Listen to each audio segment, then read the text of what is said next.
Hello, everyone. Welcome back. And we are here with the Quranic Inquisition. And today we're going to obviously continue where we left off with our fantastic panel with Odon, JC, and Usama Dakdok to talk about, is it Jesus or is it Muhammad in the Quran? And I think the evidence is becoming very, very clear. There's too many parallels, but also, of course, this research has created a great deal of controversy and misrepresentation of the argument, but let's not get too much into that right now. So welcome, guys, and welcome back. Usama, you are kind of new to this. I mean, you're a neutral party. Everyone likes you. You're a smart guy. You're a funny guy. You're my friend, my special friend. Everybody's... And listen. When I said you're my special friend this morning, I really mean it, okay? This time, I really mean it. No, but this... You really mean it. Thank you very much, Usama. And tell me something. What makes you interested in this topic? I mean, for you, it was something brand new a couple of weeks ago. What made you decide this is worth investigating? Let me put it this way. I will live to learn, and when I quit learning, that's when I'm dead, unless I'm becoming arrogant and so prideful. I'm not going to be. I hope and I praise the Lord will not make me arrogant. So keep me humble and learn. The idea of Muhammad, which I studied all my life, the normal story of the Mecca, Medina, back to Mecca. It's kind of, this year have some holes in it. I mean, literally big holes. So I'm glad that some other people digged into it and seek the knowledge. I am not saying that I am not believing that there was Muhammad, as we just mentioned a minute ago, but the idea of Muhammad of Mecca, it does not really hold water, that in the specific years, in the specific time, Muhammad, and no, by the way, it's not just the contradiction in that Muhammad story. It is the history of the Quran. It is the history of Islam. Nothing we learn about Muhammad or Islam except there's always disagreement among Muslim scholars. So, did he went through all that which the normal study we talk about in Egypt, or we have the other stories which I discovered later as I went on? So it's a problem. It's a problem. And the more we dig in, the more I will come with my conclusion soon, not later, I hope. That I will give you my full theory about the idea of Muhammad ibn Abdullah, the man whose father died 3 years before he was born. I mean, literally, the whole thing is like a comedy from beginning to end. If Muslim believes that Abdullah is the father of Muhammad, that itself caused me to doubt the whole story a good, 12 years ago, 13 years ago, when I discovered that Abdullah died 3 years before Muhammad. Obviously, there are Muslims who believes that a woman can be pregnant, according to the scholars of Islam, the four schools of thought, the Hanbali and Shafi'i and Ahmadi and all this wonderful Muslim, whatever he calls them, that, yeah, a woman can be pregnant 2 years, 4 years, 5 years, 10 years. So if you believe in that, everything goes. No problem whatsoever. Anyway, so that's my simple thoughts about the topic. Right. And I mean, we can see the parallels, and I think there are certain passages that just are clearly just... I mean, Muhammad doesn't even appear in his own book. Jesus appears 30 times more, and then Moses appears like, I don't know, 50 times more. It's insane. Yeah. Yeah. Well, the name Muhammad, yeah, but you, the Y-O-U, is all over the Quran. And scholars will tell you here is Muhammad. We is Allah speaking to you, Muhammad. So you find lots of you in the Quran. I do not know the exact number, but it's that's another mystery. The Quran. Yeah, I don't know that. Did Allah send down brackets along with the golden text from paradise? There was no bracket at the early days of Islam. No. Odon, welcome back. What are your thoughts? Hello, everyone. I fully agree with Osama, and I was about to say what he just said. There is no clear mention of Muhammad in the Quran, and moreover, the four mentions Muhammad and Ahmad mentions. Most probably, there are late additions to the text. I already said it in previous streams. Right. But the thing is, as Usama said it, if we read the Quran for what it is, what is literally written in it, see that many times it looks like instructions. Someone gives instructions to someone, and that someone is supposed to preach the discourse that is being instructed. So maybe we can, if we read thoroughly, we can get some clues about the people that are being instructed, and they might have been the historical Muhammads. Right. And JC, welcome. What are your thoughts, JC? Because you're the one who's taking this particular idea, this literary analysis as an author, as a fiction author, and reverse engineering or deconstructing how these religious texts were used and modified to create this new narrative. And you've caused a lot of problems, okay? You've caused a lot of arguments. I expect some kind of apology from you. Yeah, my dog will not talk to me anymore. My own dog. I mean, hello. This is only the beginning.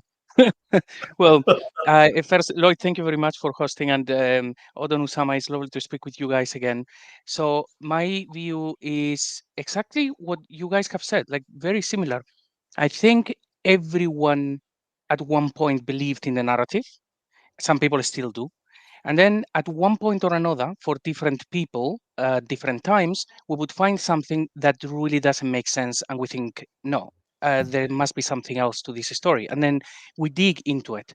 The problem is that when you do that, then you find more and more problems and the whole thing collapses.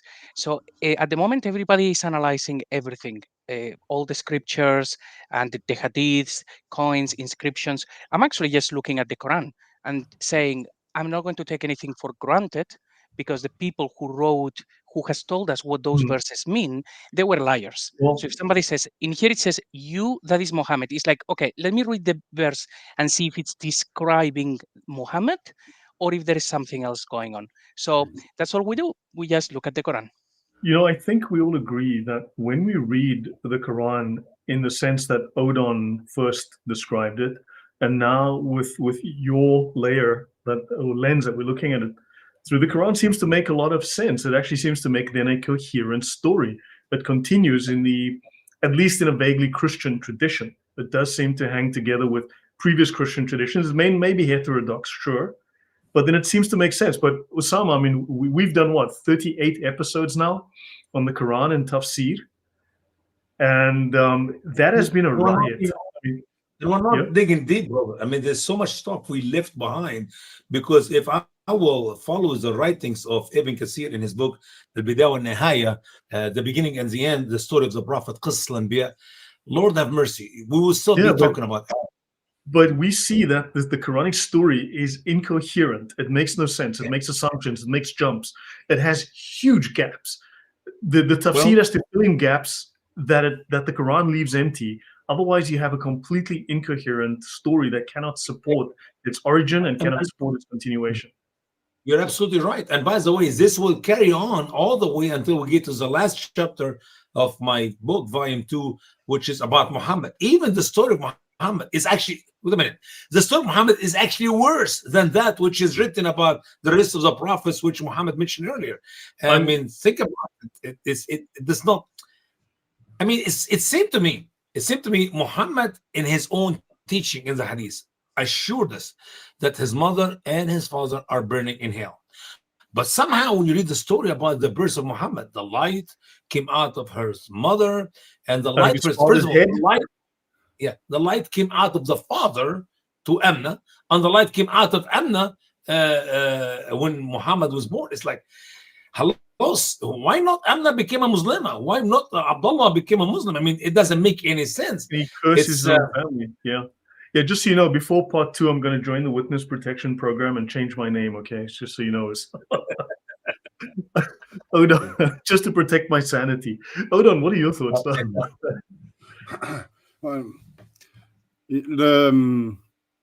I have many thoughts on the topics. One that comes to mind, because I am reading this huge book, the Muhammad of Historians, which is a sort of follow-up to the Quran of the historians that has been published in French. So there are two huge books with something like 40 academic studies about the depiction of Muhammad, studies about Muhammad in the Quran, and so on. And one thing that comes to mind is that among knowledgeable scholars, they all know that there is no historical Muhammad. They all know that the prophet, the story, the character of the Prophet of Islam is an invention. They all know it. So why is this cool? I believe you. I mean, academics must obviously be able to see this story makes no sense. But why has there been such a backlash, at least from the YouTube community? I mean, why is there such a backlash, do you think? Because it might, I won't blame it on the academics, but they haven't built on this discovery. They know that the Islamic character is false, but they do not dare to replace it with their own hypothesis. And so there is a sort of blank that is filled by us, that is filled by our work, by the work of independent researchers. So scholars didn't want to touch it, so they've left it open to us, and we're the ones that are now. So we've taken the opportunity. Do you think there's that we have? I mean, you could dismiss us all as amateurs, but I think we've all been very thorough and loyal to the source material. And I think we've been very detailed and honest and open and upfront about our research. But I mean, there are others on the other side of the fence. I just find it strange, and I don't buy their arguments, because evidence like the coins, the maps, the lack of archaeology, all of these things, these can't just be dismissed. And the convergence of all these clues. Yes, we see no divergent clue. Bring me a coin with Muhammad Rasulullah from 635, for example.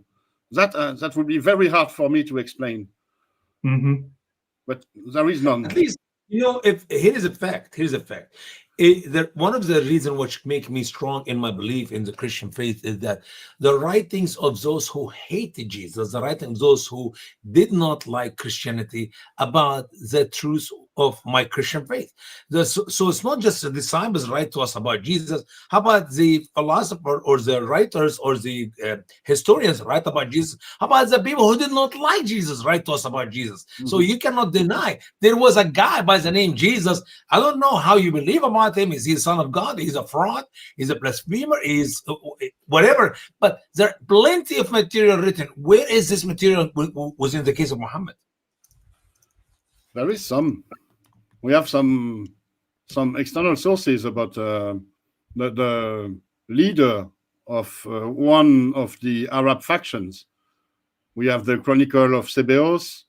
We have the anonymous fragment, for example. We have the Doctrina Jacobi. But the thing is, they do not describe the Prophet of Islam. And that's the main difference with the literature about Jesus. When the Jews wrote about him in the Talmud, they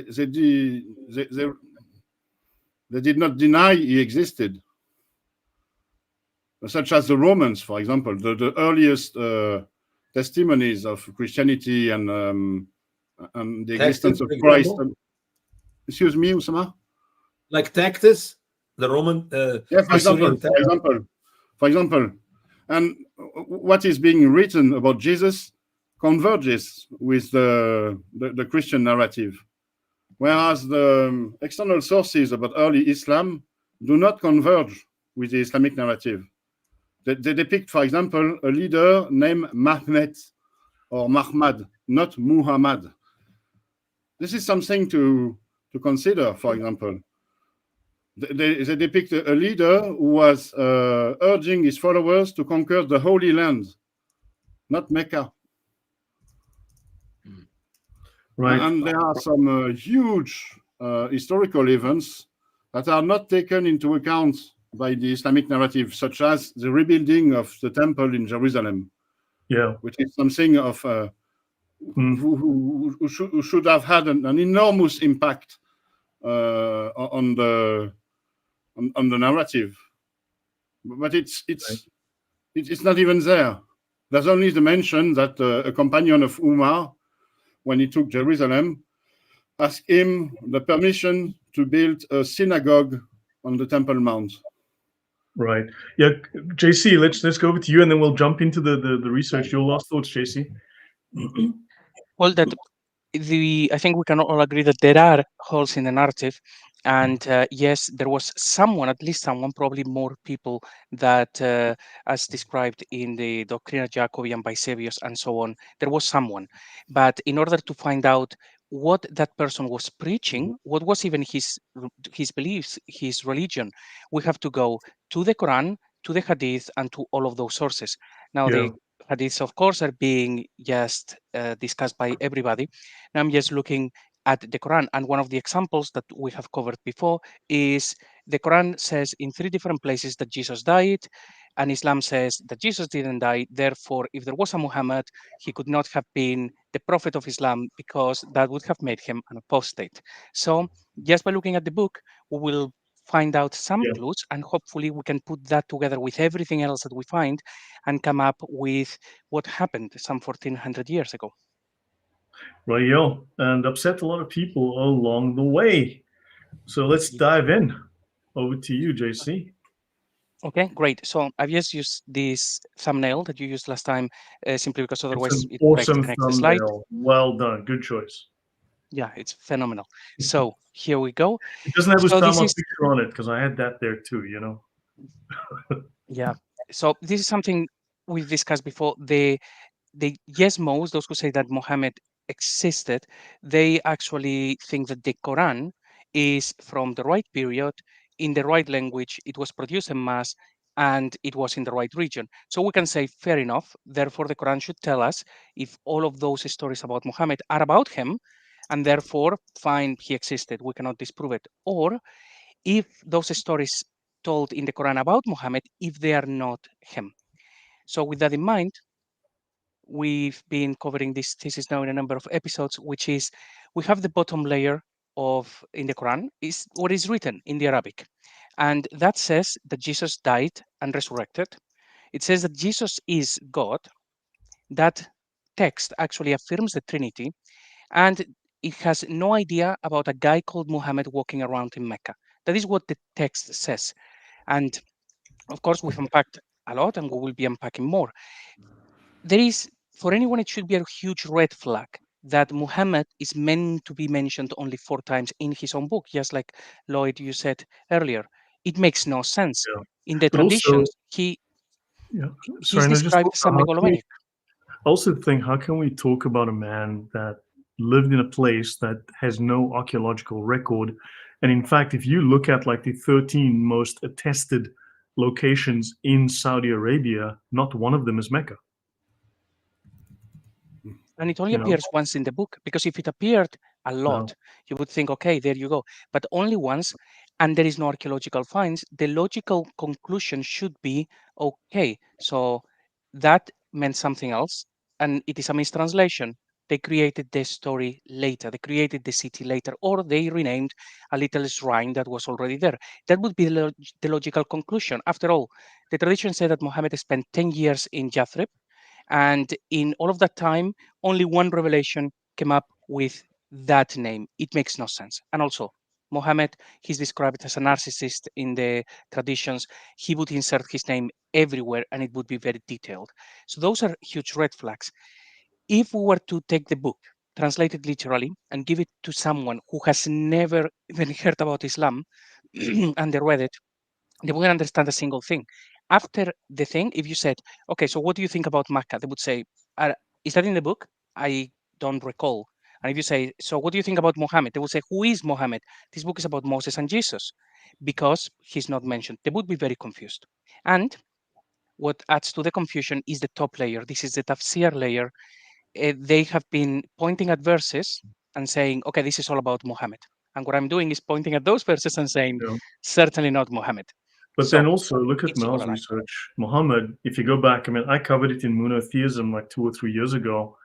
the earliest references to Muhammad are references to either God or Jesus, and these are Ethiopian references from Abraha and so on. So you got these inscriptions from Abraha from the 400s, which point straight to God the Father with his son Jesus, called Christos. And that's in Mecca, and that's in Arabia, just in the region of Mecca.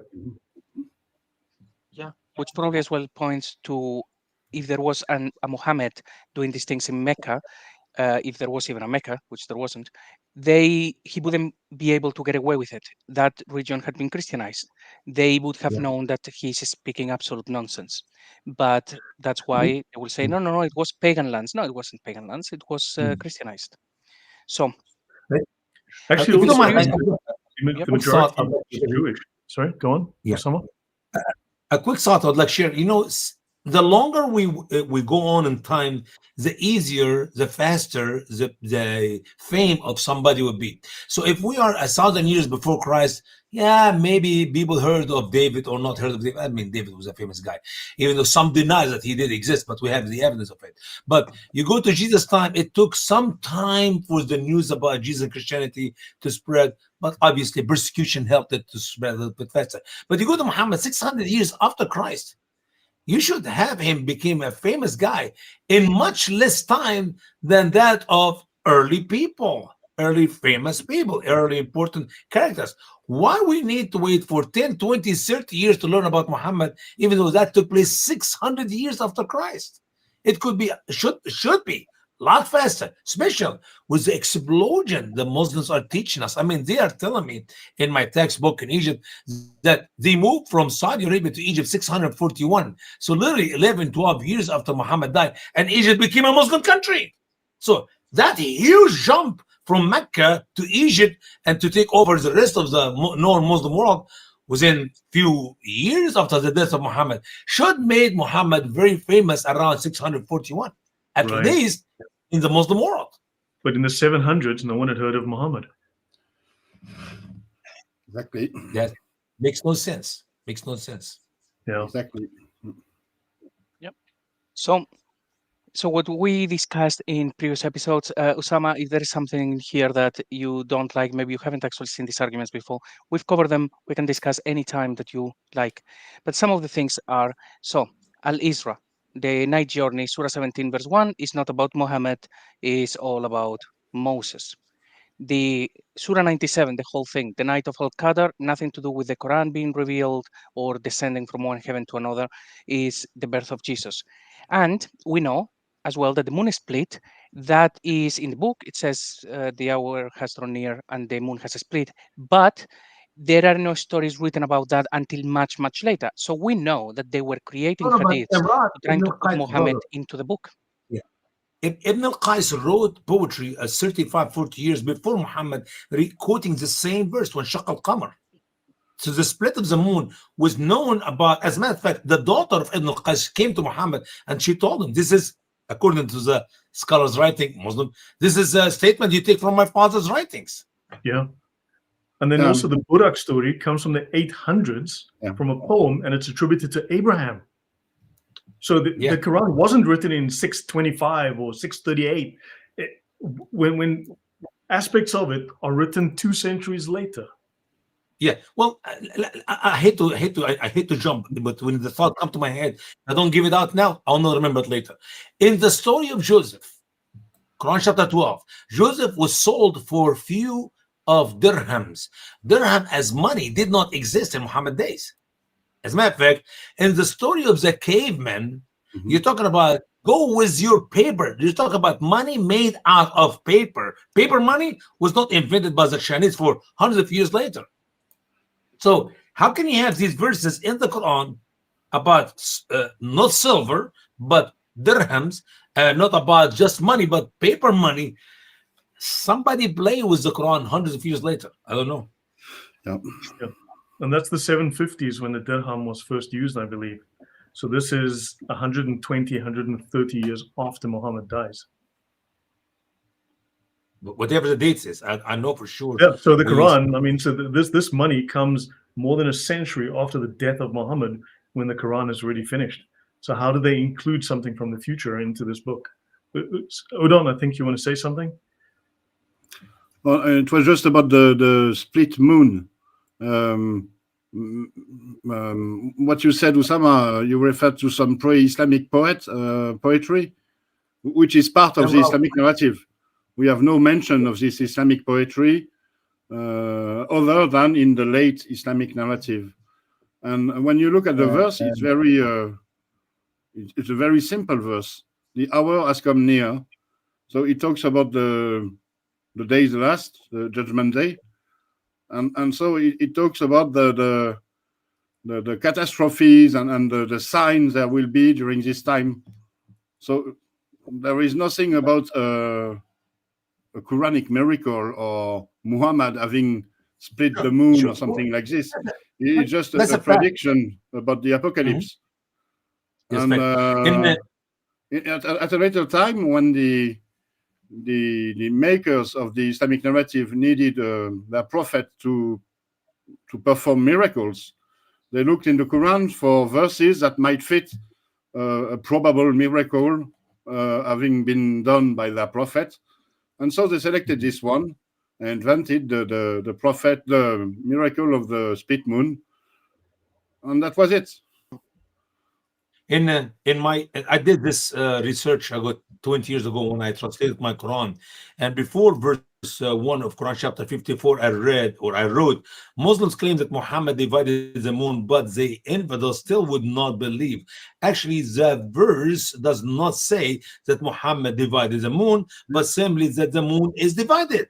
Verse 1 is actually poetry written by a poet. His name is Imr al-Qais, who died in 540 AD. Notice Muhammad was not born until 570 AD, according to the Muslim historians' writings. So, somebody can correct my information here. I would love to hear the you see the problem right. This just big clues, because all of those things are actually pointing at what happened. And like Odon said, this is actually written later to make it about Muhammad. So we know that the text is there and it says one thing. In this case, okay, fine, we can say that it comes from some poetry, but it has nothing to do with Muhammad. And then later, people create not only the hadith, the whole isnad and everything, because they have to give him a miracle. So all of these things are very, very big clues. For me, when it comes to the moon split, I haven't found a single account of outside of the narrative of people saying, "Hey, we believe in our guy because he split the moon." You would think that is the first thing they would say when they encounter a Christian, because if Jews would say Moses split the sea, Jesus died and resurrected, and what they would say about Muhammad, he split the moon, the big sign. But it is not discussed outside of the narrative until much later. So we know the book is there at one point, and then later they're writing stories to make it about Muhammad. So and here's the fact: we're talking about 30. The Bible records to us 31 miracles of Jesus. We have never discovered miracle number 32 years later, which means when Jesus performed these miracles, it was in his lifetime. People saw it, people believed it, and it's not like Jesus performed some miracle or he did something and then 500 years later, or maybe 1,000 years later, oh, here he is, Jesus did perform a miracle. No. What is the purpose of having a miracle to be performed if people did not see it and believe it on the spot? See it and believe it. Good point. It's the miracle of the Quran. It's the miracle of Biddah. So does it change the argument any if people say, well, you see, actually, the story was known for 200 years, but it only got written down in 731 when you see, I mean, well, how does it change it? Because then how do we explain how the money got there, But then I don't think that helps the case, because then you are adding stuff that happened more than a century after the death of the protagonist there. Yeah.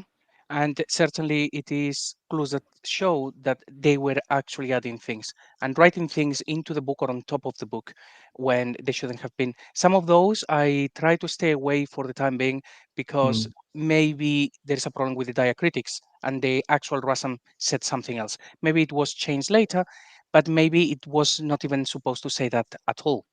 But we see more stories, like we've discussed as well before, that the Quran says very clearly that Jesus died. In 2 verses, it says that in the future tense, so it's pre-crucifixion, and in one verse is in the past tense, so post-crucifixion.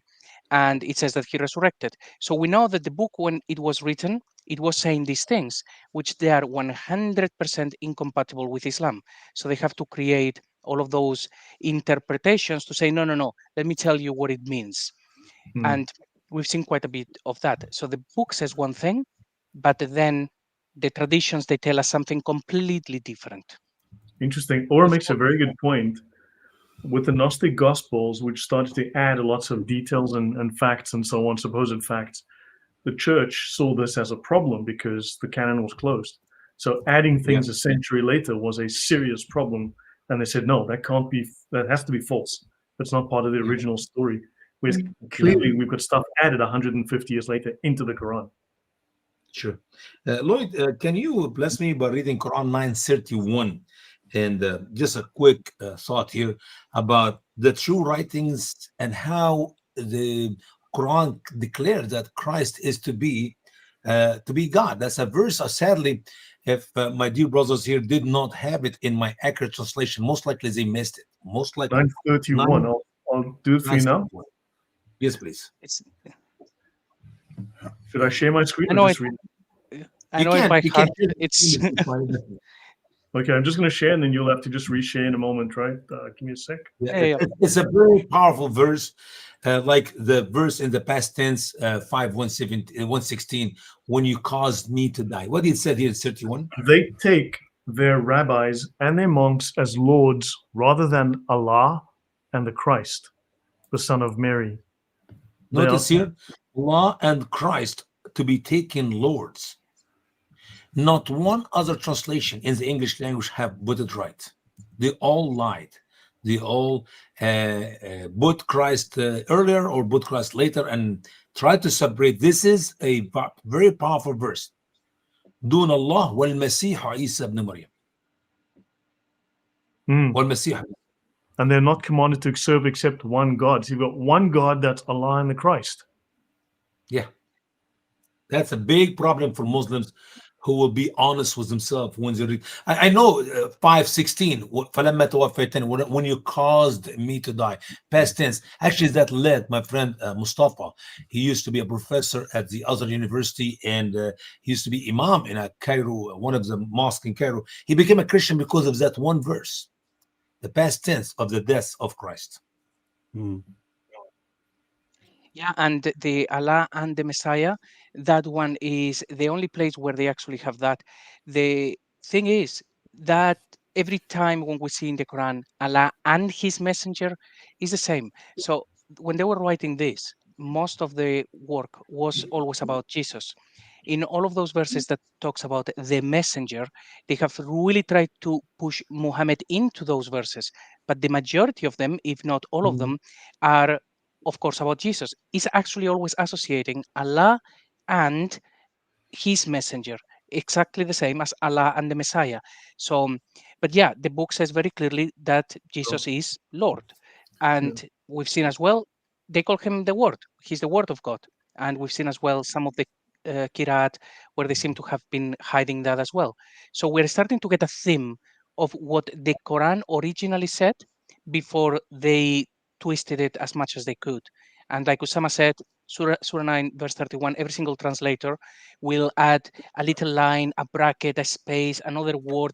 They will try to make sure that you don't see Allah and the Messiah together because it breaks the theology. Isn't that interesting? Sure. So other things that we've seen before is the successful, according to the Quran, are those who are the Christians, those who follow Jesus. The verses that say something like, those who do whatever will be the successful, there are vague verses. Those are the ones that say, those who pray and do righteous deeds will be the successful. And it's like, fine, that's every religion that you can think of. But then the specific ones, every single time is Jesus. And the ones that we think, no, this is Mohammed because it says Allah and his messenger. If you unpack it, as we did one verse last time, it is very clear it was always about Jesus. So the book had this theme and it had no idea about Islam at this point when it was written. We saw as well that the messenger, the Ummi prophet, it was a description of Jesus, and also that the word Shekinah is very rebranded into the tranquility of Allah, because otherwise it gets too close to the Trinity, most likely. So we've seen plenty. For anyone who hasn't seen any of the previous shows, this is not about taking one verse and just looking at it and that's it. This is a compounded argument. It's about looking at hundreds of verses, and we see the theme and we see exactly the lies and how they have changed things. So if someone is new to this and they say, oh, hang on a minute, they're just taking things out of context. Yes, look at the other 200 verses that we've discussed and we take it from there. All of those things that we see here is the Islamic narrative. It is not in the Quran. It is not the source. The people who have told us the stories, they were liars. That's what I want people to remember as we go on. They lied about what the book was saying. They created a fictitious story, and that fictitious story is what we read. So, for example, here we have this verse, Surah 5, verse 46, gives the game away.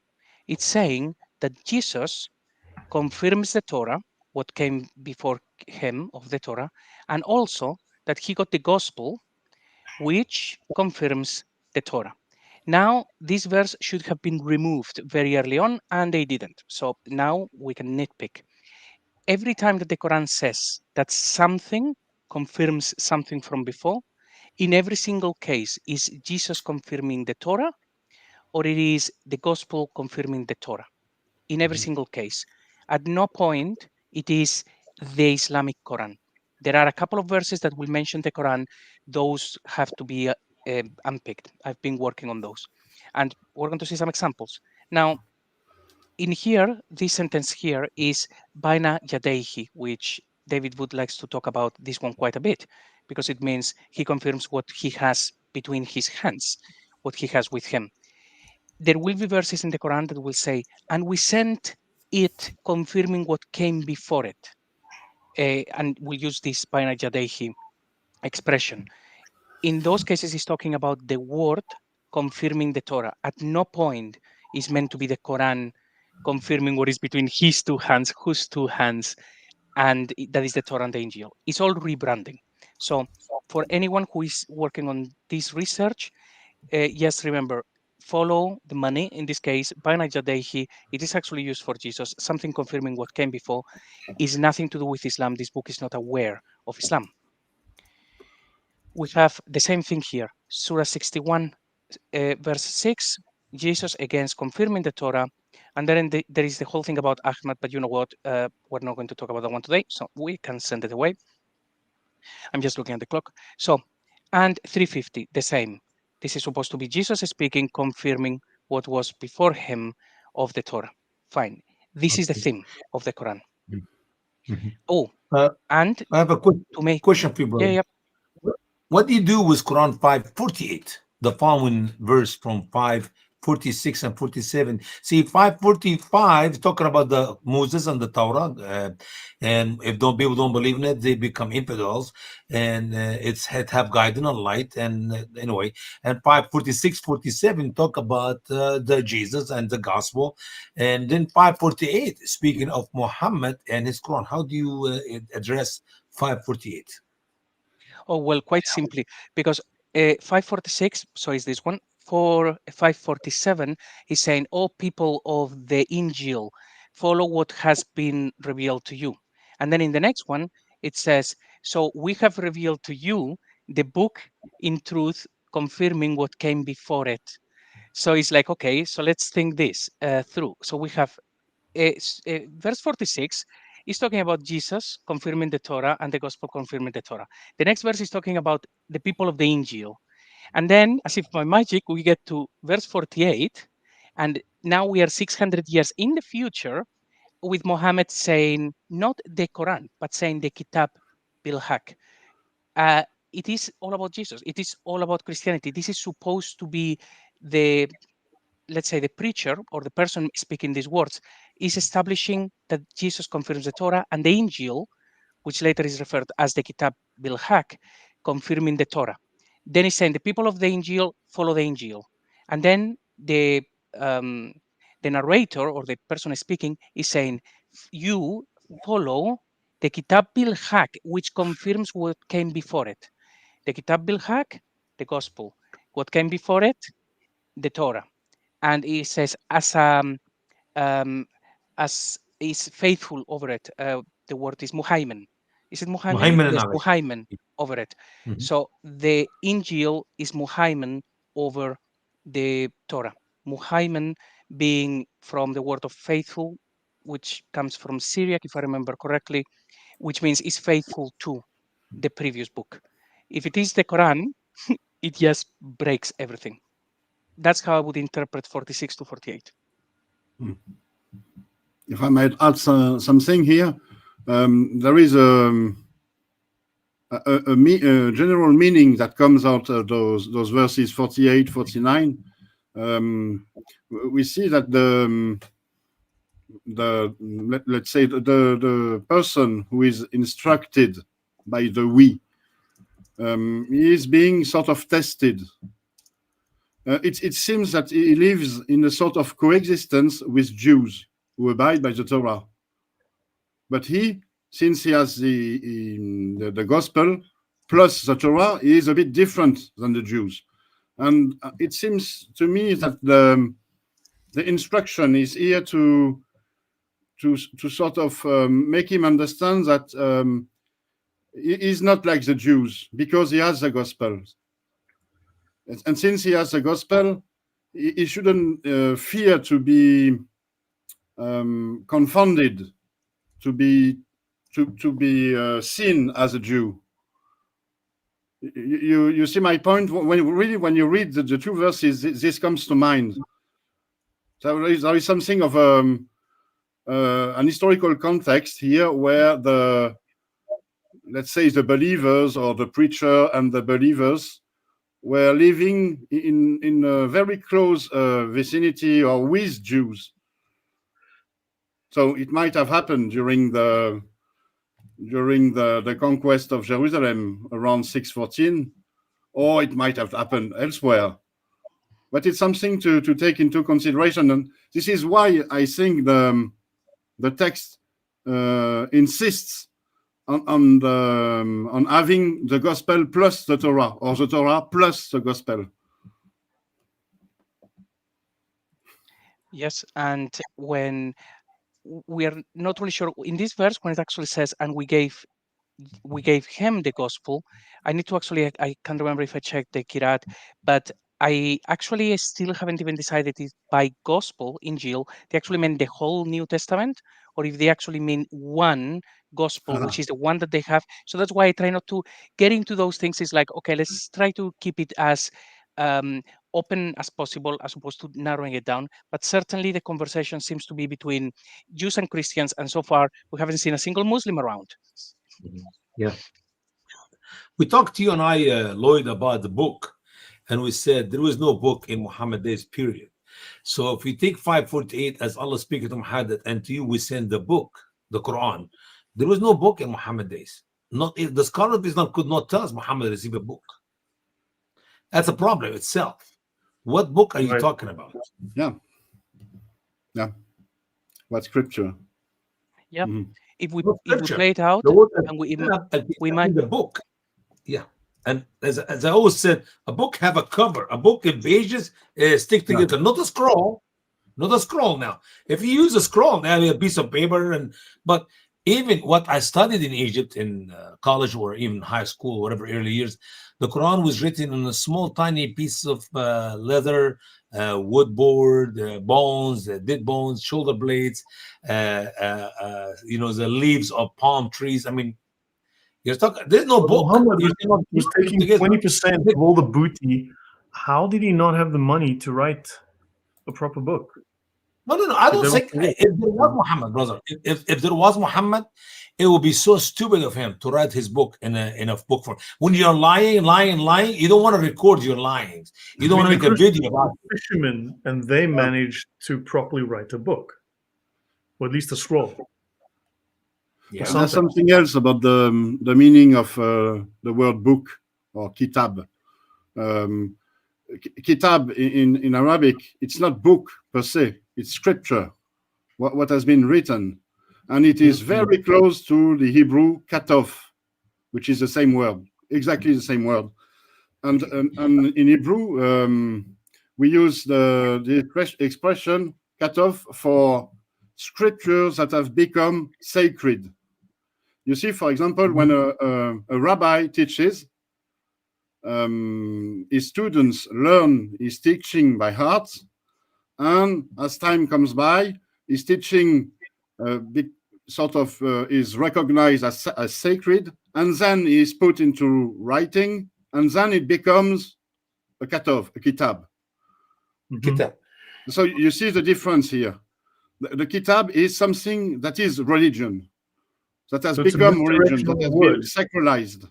So they are using the word and they're giving it another meaning, and we're being distracted with this other meaning and missing that it's actually. When we say book, actually, it's not really a book.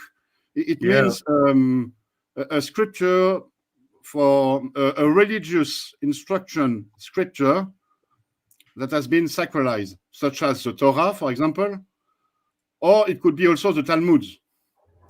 The Talmud is a perfect example of a scripture that has become sacralized. And in the Quran, the great offense that the Jews did is that they made the Talmud into kitab. They sacralized it. They make it an equivalent of the Torah, of God's word. If we, something just hold that thought for one moment. Here's something that I'm not going to explain it very well, but I get the sense, and I spoke to JC about this, and it's very hard for me to explain this, but you just spoke of the Talmud, which is like an exegesis of the Torah, right? As well as an exegesis of the 632 mitzvot, the oral law, which ultimately is written down, right? But it's an expansion and application of that. I get the sense sometimes when I'm looking at some of these arguments and the way that there's more than one group that's fighting within this Quran. There's more than one group. At one point, it was with these guys. Another point, you had these guys. And another point, you had a different group. But one group seems to be, we only deal with the scripture alone, just the book. We don't need anything else. And another group wants to use secondary sources, right? So I get the sense there's a fight over an oral tradition group that needs to expand upon this, and a group that wants to stick to this thing alone. And there's a friction between them, because when you're working from the Quran alone, it's so vague, there's no way to explain things. And another group writes these additional secondary sources to try to explain some of these. And a third group came and had to merge these to make sense of it, because you had the story with no justification, the guys who try to write the background, and then the third group had to merge these as one story. That's the sense I get. Usama and then Odon. Yeah. Well, the Quran only people, they are the one who is embarrassed of the writings of their scholars. Right. They read it. It's not like they're not familiar with it. They read it and they are embarrassed, like, whoa, are you serious? Is that what Allah actually meant? Is that what actually Muhammad said? So what do you do? So I don't believe in the scholars. I don't need Ibn Kathir, Al-Tabari, Al-Qurtubi, Al-Jalain, or Dawud, Damakhshari. I don't need these people. I can figure out myself. When in reality, he knows he cannot understand anything about it by himself. So you get to the mixed groups, like, well, here's the deal. I would take some of what the scholar said if it makes sense to me. Well, so this is genuine sense of these three groups, that it's just something that's been bugging me now for a couple of weeks. And I spoke to JC about it. Odon, what are your thoughts on this? Because someone had to harmonize and synthesize this mess, and that's the feeling that I have. I mean, it's what I'm kind of figuring out lately. Yeah. Actually, I didn't get your point, Lloyd. Let me try again. Your point on the three groups. What are so them let exactly? me try to oversimplify here. One group has this book that's holy, the Quran alone, right? Yeah. And for them, this is everything. This is enough. The problem is, it's not enough to explain its history, its origin. It cannot justify itself. Then you have a second group, maybe 20 years later, maybe a century later, I have no idea, but you have another group that comes along and goes, okay, we've got this core text, but we need to explain it and justify it somehow. We need to flesh this out. They write a bunch of secondary texts, right? Your tafsirs or whatever the heck. right, to try to explain this. Then a third group, and they make up a bunch of nonsense too. Then a third group comes along later and goes, okay, both of these have become canonical, but there's a conflict. We now need to harmonize and integrate this mess into a coherent story. That's kind of a sense that I'm getting based on the arguments that I'm seeing. Yeah, I think this process happens many times during the fabrication of Islamic narrative. But bear in mind that there was no corpus, there was no Quran before Abdul Malik. Before him, there were various collections of notes and manuscripts. And it's only with Abdul Malik that they are merged together, that they are merged, edited, selected, edited, some of them modified a bit. So think you have the Umayyads, then the Abbasids get demolished, and the last group has to figure it out. Came the Ottomans, maybe.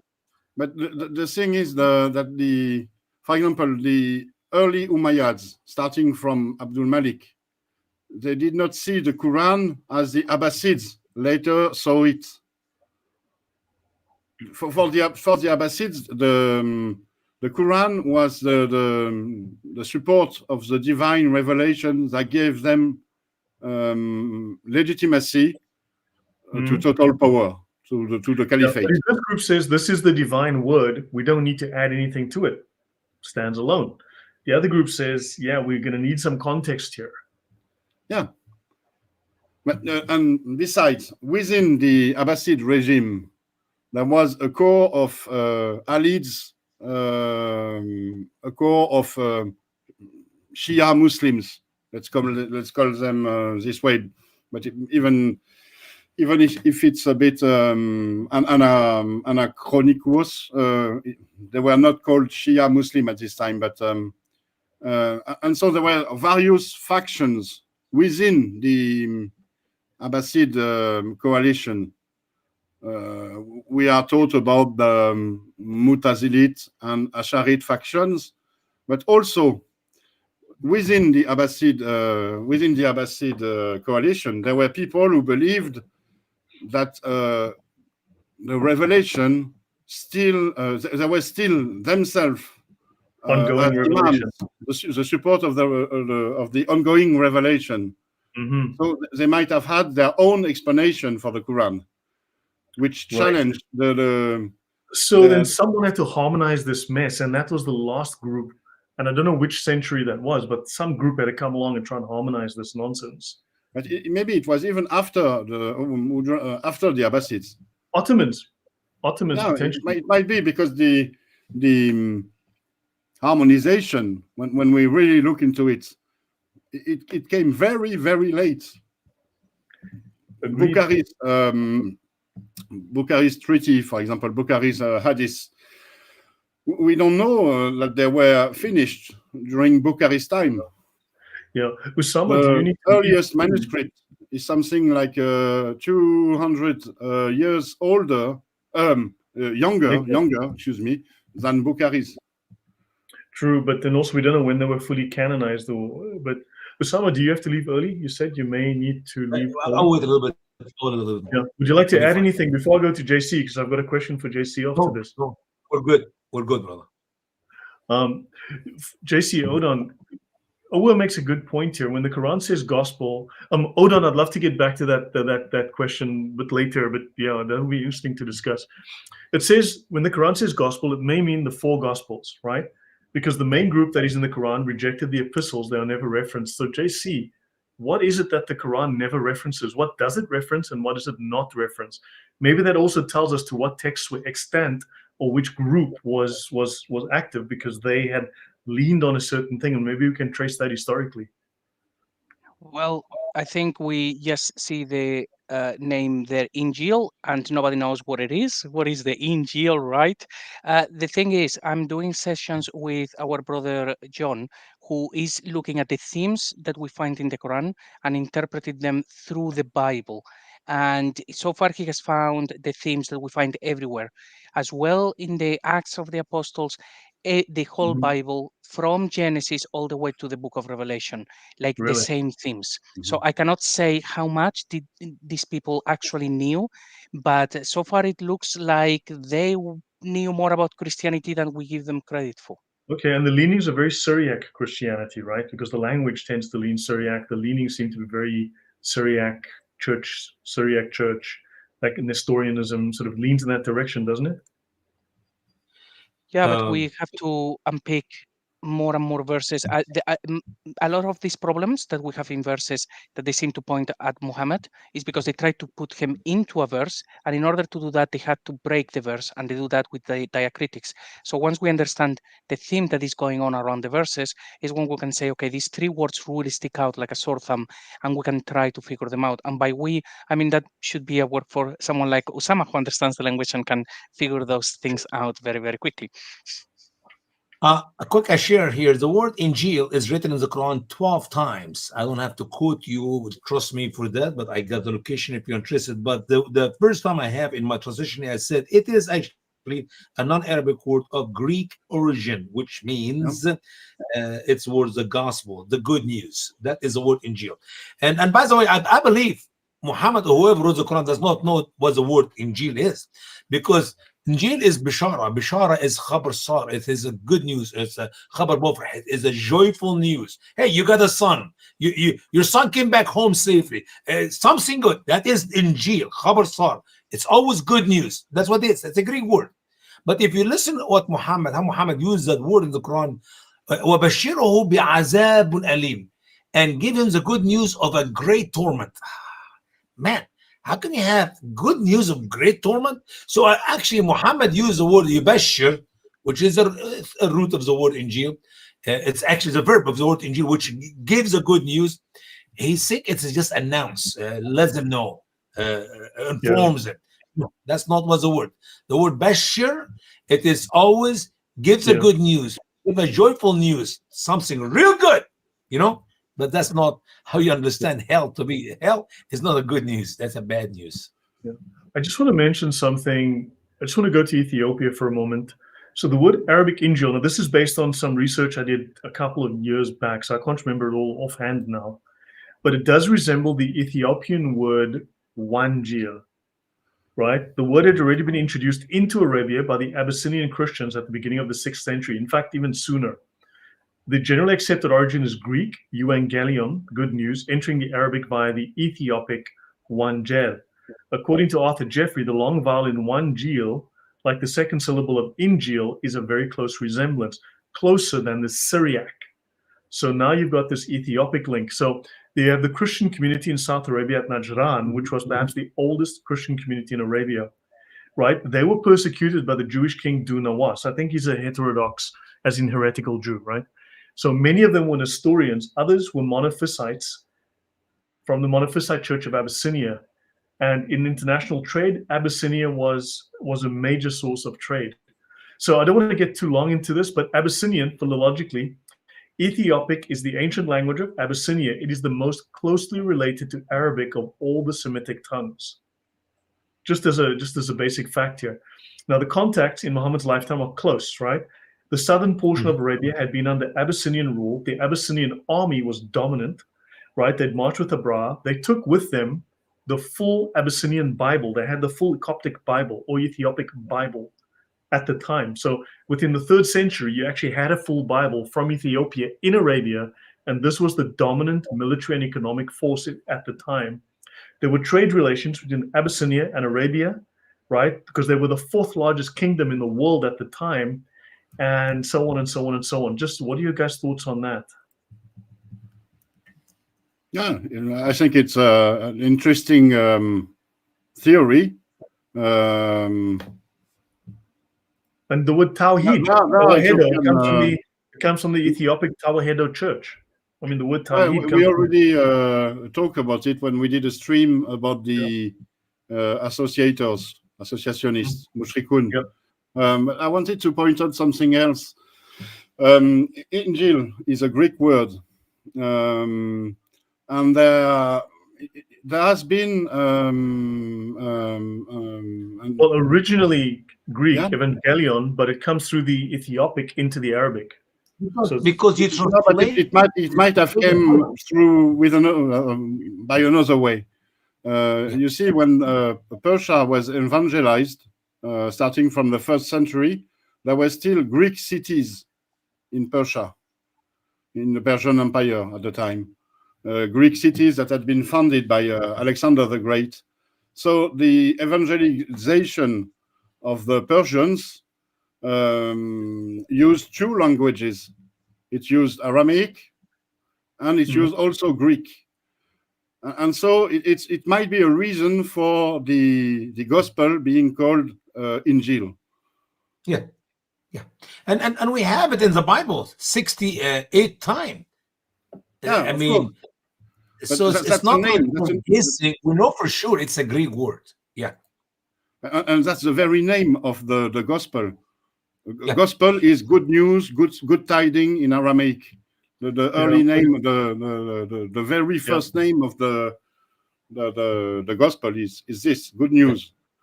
yeah, yeah. Yeah, but you have extensive known historical links to Ethiopia. I know that the northern thesis and the eastern thesis is very popular, but the fact is that Arabia is in Arabia, and we have extensive links to southern Arabia, and we have extensive links to Ethiopia. Yeah.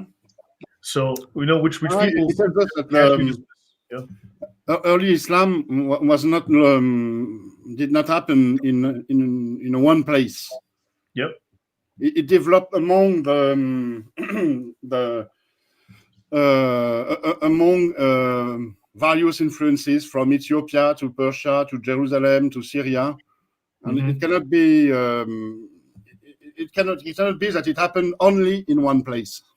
Yeah, but it's just that because J. Smith cuts it off at 570 and moves north strictly, it kind of ignores anything that happened prior and anything south and west.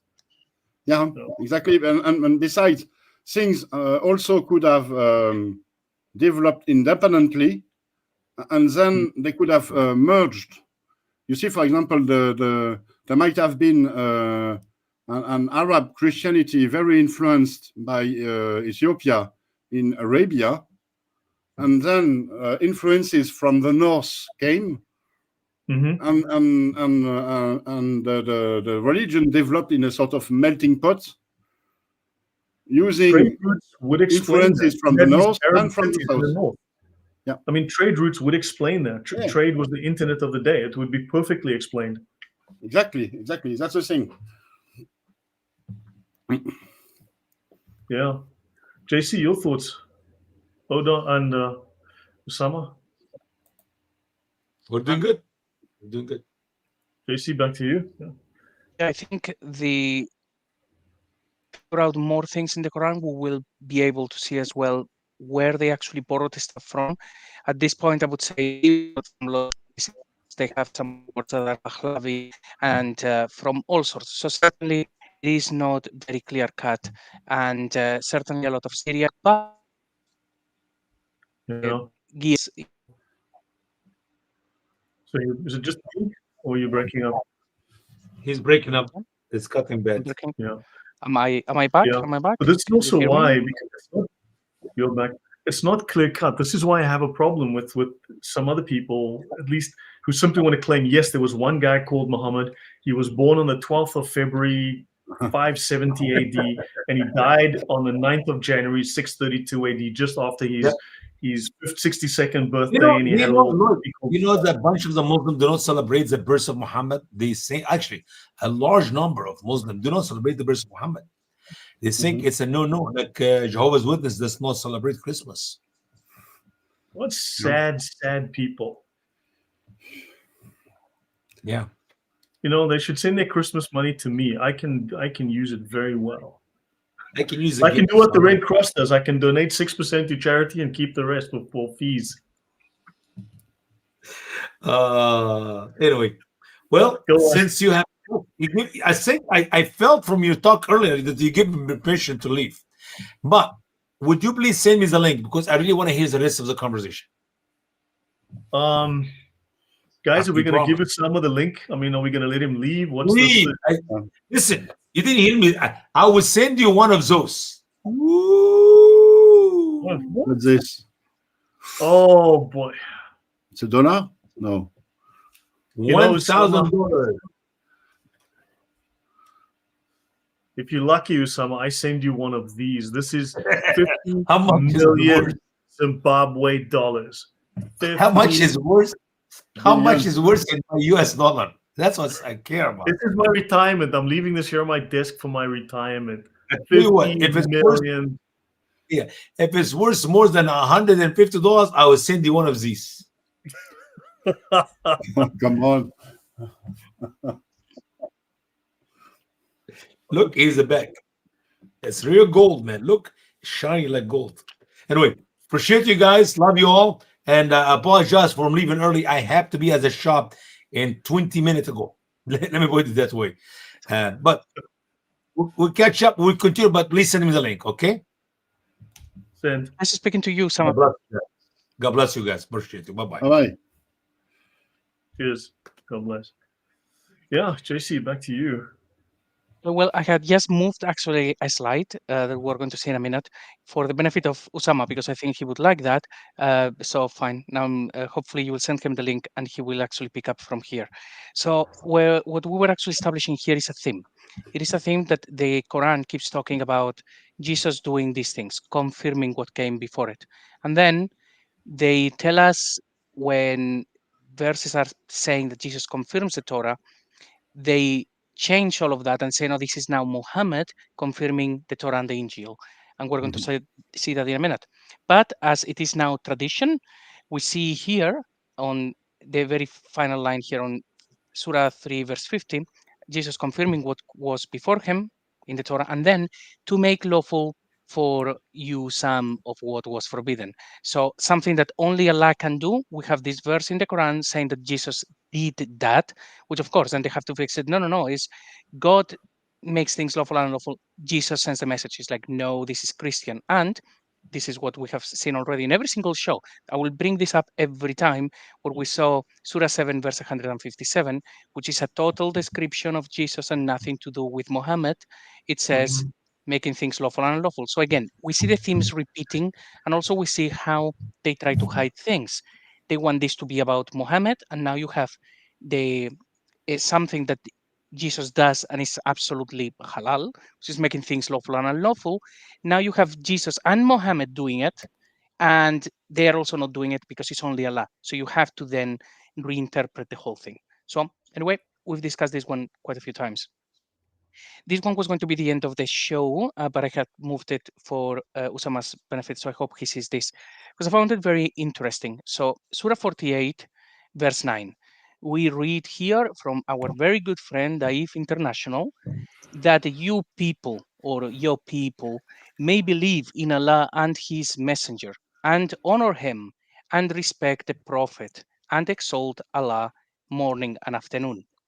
Okay, that's not what it says. We have here, sorry, let me actually just get the mouse straight. So we have here Allah and His Rasul. That is the section. So Allah and His Messenger, this section. But there is no more Allah anywhere. There is no more Prophet anywhere. What we have is three things that you need to do. 1, 2, and 3, all connected with a wow. So that's very good. So what happens when we put this through a literal translation? So that you believe in God, in Allah, and His Messenger, so far so good. And you support Him, and you honor Him, and you glorify Him morning and evening. Now we're having a big problem here, because all of these things are about the last noun that was used, which is the messenger. You are meant to support the messenger, honor the messenger, and glorify the messenger. But we cannot have that in Islam because it would give the game away. So just like that, Right. it changes. Now Wow. you have to honor him and respect. They have to put there the prophet. So this is where it ends. Here is Muhammad up to here. Trust me, bro. And then you have to exalt Allah, because otherwise you are glorifying the messenger But that's not what it and you're an says. apostate. A candid question here. What could mean to support the messenger? To support the messenger. Yeah, what would it mean? How come Jesus would need some support? See what Saint Murad says. You see, with your literal rendering, word for word, so that you believe in the God and his messenger, and you support him. You support the messenger. That was, I just threw it on ChatGPT, by the way. So we could actually go with Dave International if we wanted, but let's see what Murad says. Yeah. For you to believe by Allah and his messenger and reprimand him and venerate him and something, and by the Virgin morning and pre-sunset. You know, the fact that it's always Allah and his messenger means God and Jesus. I mean, that they're inseparable, right? Clearly it's inseparable. I mean, I think you've made this very clear, JC. We can look at Usama's translation as well if you want. But the thing that is very interesting here is the following verse. Verse 10 in Surah 48. Because in verse 10, there is a clear mention of the leader of some Arabs. Indeed, those who pledge allegiance to you, they are actually pledging allegiance to God. That's very interesting because it tells us about the status of the preacher.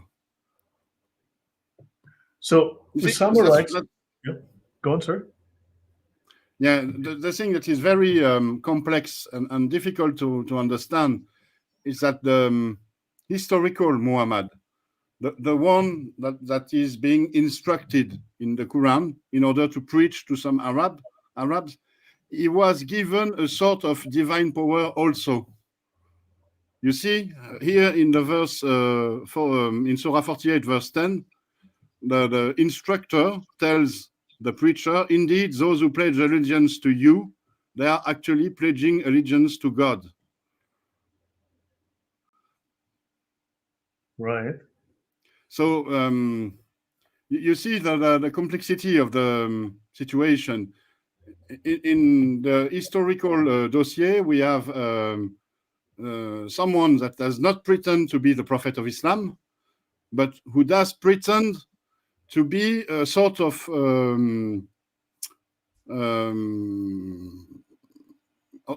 God's apostate, in a sense. Because if you pledge allegiance to him, you pledge allegiance to God. Okay, so... And that's interesting because it comes just after the verses we saw, verse 8 and 9. We have sent you as a witness and a bringer of good tidings, that you may believe in God and his messenger, honor him, respect him, and exalt God morning and afternoon. And because of this, we have the following verse, because of this, those who pledge allegiance to you, they are actually pledging allegiance to God. Yeah. Usama says something similar, so that you may believe in Allah and his messenger, and that you may help him and reverence him and praise him morning and evening. Surely those who pledge allegiance to you, surely they only pledge allegiance to Allah. This could be evangelization. Yeah, it's a sort of evangelization, but it's much more than this. It's becoming part of the faction that will take Jerusalem. You become a sacred warrior, in a way, a jihadi. Probably Umar. Right. So, but yeah, but again, the Murad translation is kind of almost incomprehensible when you read it. Sometimes it's very too literal. Say again?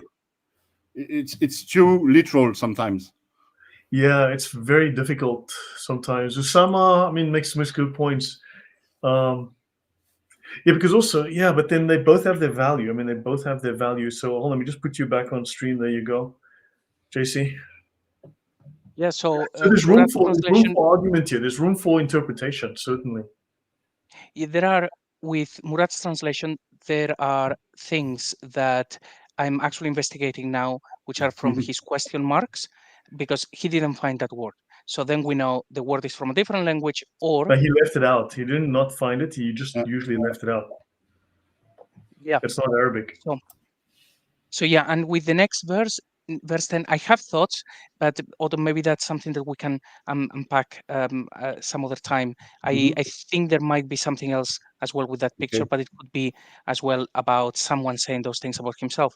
Still then talking about this one, according to Arabic grammar, and I'm happy to be corrected, this is not my area of expertise. If this is talking about Allah and his Rasul, then all of these things are going to be about his Rasul. And then we have the problem with the word glorify, which is the one Murad didn't translate, so it comes from another place. You cannot do that to Muhammad. That means basically associating him with God. So this would make sense with Jesus. Now, when we go to the tafsir, you can see exactly like what they do in here. So I'm not going to read this whole thing. Anybody can actually go and have a look. So in the end, blah, blah, blah. In addition, it is mentioned that the believers must be characterized by 3 more qualities. And what do they do? That they should support him, support Muhammad, and revere him. And then all of a sudden, as if by magic, pronounce his, now is Allah's purity morning and evening. If this is about Jesus, no problem. You pray to Jesus and you are fine. You cannot do it in Islam. These things are happening everywhere in the text, where there is something that if you read just what it says, you would conclude this is talking about Allah and his messenger, that would be Jesus. Just like when it says Allah and his Messiah, it would be very clear. But because one of the actions given to Muhammad doesn't make any sense in Islam, they have to just reinterpret everything and make it all about Allah. It's impossible. Yeah, you're right. It doesn't make sense within Islam. It could make sense within an historical hypothesis, the one I told you about. You see, the instructor praises God and Jesus, and he does it so that the preacher, when he asks the people, he asks their allegiance from the people, he does not pretend to be Jesus himself. You see, it's very important for the instructor to make a strong barrier between, let's call him Muhammad, and Jesus. Jesus is the one to be revered. You, Muhammad, you will have the power to make people pledge an allegiance to God. If the people pledge an allegiance to you, it's equivalent as an allegiance to God. But beware, Muhammad. You are not Jesus. You are not to be revered yourself. Yeah, that would And make this could sense. explain. And the whole that theme actually does appear a lot in the Quran. It's basically even in the narrative when Muhammad would say, well, you guys need to follow Jesus and you need to believe in Jesus, but actually believing in Jesus means following me. Yeah, That's actually the exactly. standard Islamic narrative. So But that's the thing of within a messianic movement. There are people who pretend to know the will of God, and so they act as if they were God's Messiah, which is a reason why Muhammad might have bore the title Muhammad. He was sort of, he was not Jesus himself, but he was acting in his stead. So he was a sort of Messiah himself. So he was a Muhammad. Could be part of the culture because being the vice regent of Al-Makkah, the god at the time, that was a normal situation. You were the vice regent, the regent of the god on earth. So they could have taken on that cultural tone, could still have affected their worship. But you see it, for example, in Lord of the Rings, in the movies or in the books. Denethor, the steward of Gondor. He's not the king of Gondor. He's only the steward. So he's he speaks for the kingdom, but actually he acts like a king. He is he's supposed to be a sort of vice king, but he is the king. Yeah, I mean, if you look at the earliest reference in the Jordan desert of Isa, I mean, this is very clearly a Christian reference, but it's very much part of that. It's colored by that culture.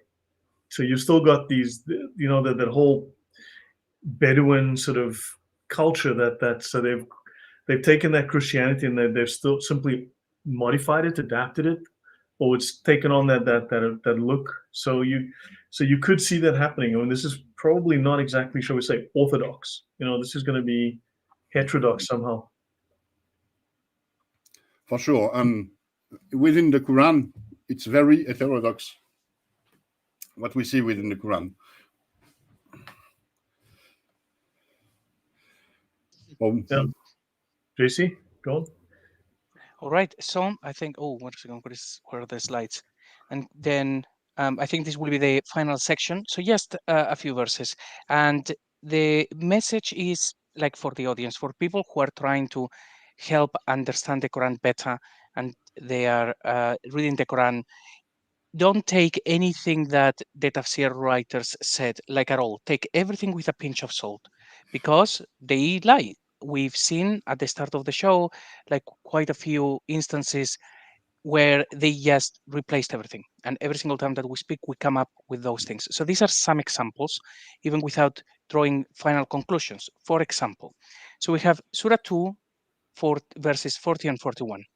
So it's talking to the children of Israel. Oh, children of Israel, remember my favor over you, da da da da. Then the next verse. And believe in what I have sent down, confirming that which is with you. Now, you go to the tafsir, is going to tell you that means Muhammad, the Quran, in Medina, and all of that nonsense. We have already established this theme. We've seen it before. It is in the Quran. It is addressing the children of Israel, the Jews. So if the speaker is saying, believe in what I have sent down, it's putting words in the mouth of God, saying, I have sent down the word, confirming that which is with you. That would make sense. That's the because prophecies, Jesus- confirming the prophecies of the Old Testament. So this could be we have fulfilled the prophecy of the book that's with you. Potentially the Yes. Torah. Yes. If we So try to play this out. Speaking to Jews here, Odon. It's a bit far-fetched. It's the easiest explanation is that the which is with you is the Torah, and what is I have sent down is Jesus or the Injil. Yeah, one way or another, like I said before, the Quran establishes that Jesus confirms the Torah and that the Gospel confirms the Torah. So I would normally say, well, yeah. But either just, way, is just something else at the end of the verse. Do not exchange my signs, my verses, for a small price. This is a common trait. You say that a topoi within the Quran. The Jews are accused of changing the verses for a small price. And I think it always, or almost always, refer to the Jews editing the prophecies, talking about Jesus, talking about the Messiah, or refusing to take into account the verses in the Torah that prophesies Jesus. And so here it's coherent with the interpretation of the which is with you is the Torah, and believe in the Injil. yes, I would be happy with either interpretation, providing it is not, just certainly not about Muhammad. And just to tell the audience that this, if you need to go to the tafsir, what they're going to tell you that Muhammad is in Mecca or in Yathrib, and he's talking to the Jews. There is no Christians around, and he's saying these things. And what God has sent down is supposed to be the Quran. But imagine that scene in your head. Just imagine Muhammad is there and he's talking to the Jews and says, and believe in what I have sent down, confirming what you have. The Jews would say, oh, what has he set down? A book. Can we say it? No, it's not written. It's in my memory. I will recite it. It's like, that is insane. And also, I will confirm what is with you. It's like, no, you're not confirming anything. So it just doesn't make any sense. We've been told all of these stories about Mohammed saying these verses and being about Islam. And there is no Islam in these verses. So in order to figure it out, just like Odon said, is okay, so we have a number of elements to play with, see which ones they fit. And I agree with Odon, the Injil actually fits because of the don't exchange signs. There's Right? also the use of the verb to disbelieve. So it's kafara in Arabic. Kafara doesn't mean disbelieve; it means to cover. So believe in what I have sent down, the Injil, and be not the first to cover it. So to hide the Injil, to hide the Injil, and to hide the prophecy of the coming of Jesus and the Injil in the Torah. And this accusation of the Jews being disbelievers is all along the Quran. The Jews are disbelievers, they are coverers of the good news because they cover the fact that Jesus is the Messiah. So you see here we have a very coherent verse if you look it with an historical explanation, and a completely ununderstandable verse if you look it with the Islamic narrative lens. Yes, the Islamic narrative is just, we see a lot of the contradictions that happen in the Quran. They're actually not real contradictions. It's because there is a verse that was talking about something basic, like basically Jews and Christians, but then they have put Mohammed with the Quran, with Islam, and then the whole thing breaks. And then we have a huge contradiction. When we remove that is when we start to see, no, hang on a minute, what would these people be understanding from these words? And normally you have just a handful of options. Islam just breaks the Quran entirely. So just a warning for people listening, if you're doing this research, make sure that you don't read Muhammad where he's not. Otherwise, well, you're just reading the tafsir. And the other ones, 289, the same. And when there came to them a book from Allah, confirming that which was with them. So this is talking in the past tense. This will be, I suppose, I think I checked, exegeted as, well, that is the Quran, and it came to them, and they didn't believe. And it's like, no, this is would be talking about the Injil, confirming what they had. But they have to put in here that it's all about Islam when it isn't.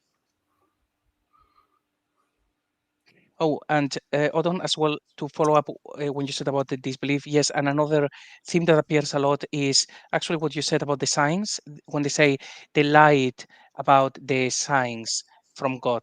Yeah, that happens in the Quran quite a few times. So it looks like people were basically trying to make sure that Jesus wouldn't fit in prophecies and things like that. So, and you know that the word for signs is the same as the word for verses. Yeah, yeah. And Murad actually has an interesting view on that word, saying that the original understanding was something physical, that it was not supposed to actually be a verse. But I don't have a view on that. He said that according to his research, a sign would be something that they see, but in this verse, I wouldn't know how to fit that in. So probably a little bit more of research on that before I can go one way or the other. And then the last verse, again, we have the same thing. And when a messenger from Allah came to them, confirming that which was with them.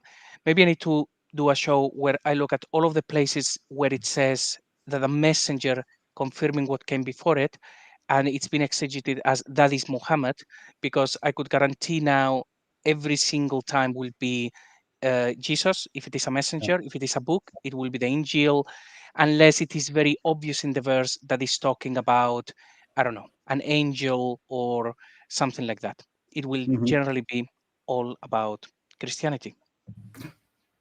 I was thinking that there is something else in verse 89. It's supposedly, according to the Islamic narrative, a book, a scripture, came to the Jews. So the Jews were given a physical Quran that confirms that which was with them. This cannot be. There was no physical Quran during the time of Muhammad, according to the Islamic narrative. It was not written down. So here we have a blatant contradiction. The Quran contradicts the Islamic narrative. There never was any scripture, any Islamic scripture, any Quran given to the Jews. You see my point? Yeah, actually, maybe I should check just in case that one, the exegete, it says that it is the Injil, but I don't think so. If it says the book from Allah, I think this is going to be understood as it was the Quran. So I can't remember the tafsir. I try to avoid it whenever I can. You're right. Also, it's in the. It was not written. Muhammad is speaking with people. This is something as well. It has to be the Quran here. I understand that it can be understood as the Injil. When you talk about the book that came to them, but it has to be the Quran. Otherwise, the disbeliever argument wouldn't make sense. You see, in order for the disbeliever to disbelieve, they have to, according to the Islamic narrative, they have to reject Muhammad and Islam and the Quran. The disbelievers, according to the Islamic narrative, they are not disbelievers because they disbelieve in the Injil. They are disbelievers because they disbelieve in Islam, in Muhammad's message. You see my point? Yeah, I see your point. I'm actually very quickly. Actually, Lloyd, maybe I don't know if do you have any good tafsirs that we can just have a look, just to have fun with I'll have that a one. look We also. don't have. Tafsir of 289. Yep. And let's see what it says. Just in case that the very previous verse is talking about the Injil, but if it says a book from Allah, it's I would say it's most likely going to be about the Quran, and then we can have fun with that one. 289, right? Yeah. Here we go. So now we need the tafsirs. Here we go, all of them. Which one do you want? There's a whole bunch. Wait. Well, any that will say what is the book from Allah.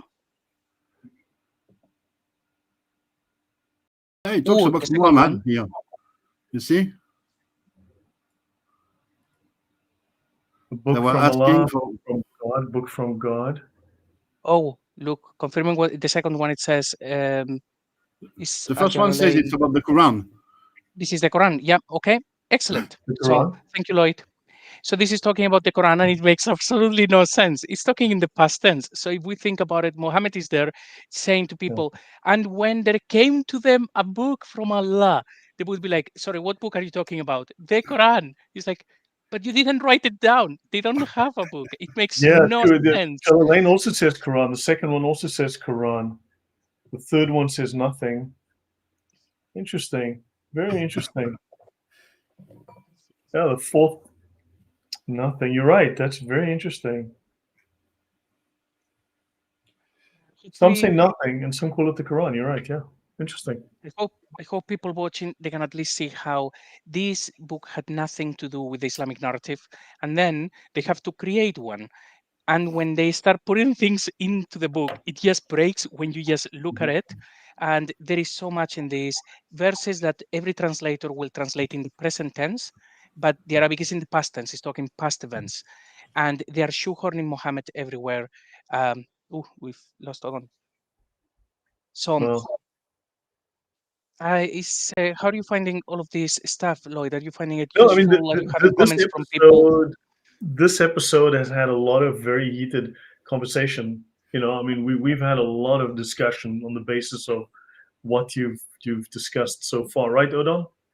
This has been a very, I mean, you know what? There's room for argument. There's room for discussion. But notice we're not that divergent. I mean, we're all going in the same direction. It's just that there's little issues over details, but I don't see how you can support a single messenger that's a well-defined character who lived in a specific time, in a specific place for a specific period, and did a specific thing. I mean, there'd be a clearer indication in history, I would think. But then you've got all of this weird stuff. Just none of it adds up. Yeah, Yes, exactly. and Yeah. when we see, and the guys who actually wrote the tafsir, they are basically the same people who wrote the hadiths. It's the same spirit of bidda, like to call it that. There are people whose job it is to create something that is not there. We see that in the hadiths. We've discussed the moon split. So there was one verse in the Quran, and then later they go and they write a whole tradition around that. They write a isnad, they fabricate all of that. So we know they were in, there was an intention, they were doing this on purpose. The thing is that they didn't start that in the 12th century. They started that with the book itself. They just try to write a whole different narrative, and we can see that in the hadiths, we can see it in the Quran, Mhm. and as we can see, well, the character of Mohammed is not in the Quran. The Quran contradicts Islam. Don't you find this kind of interesting, or I don't know if wonderful? The book of Islam contradicts Islam entirely. Yeah, I guess the Quranic dilemma still stands very strongly. Oh, Adam says, you know what?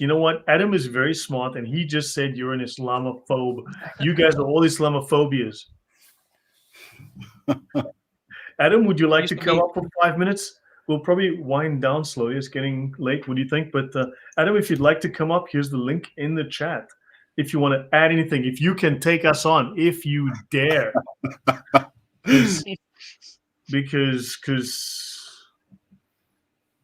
Because we are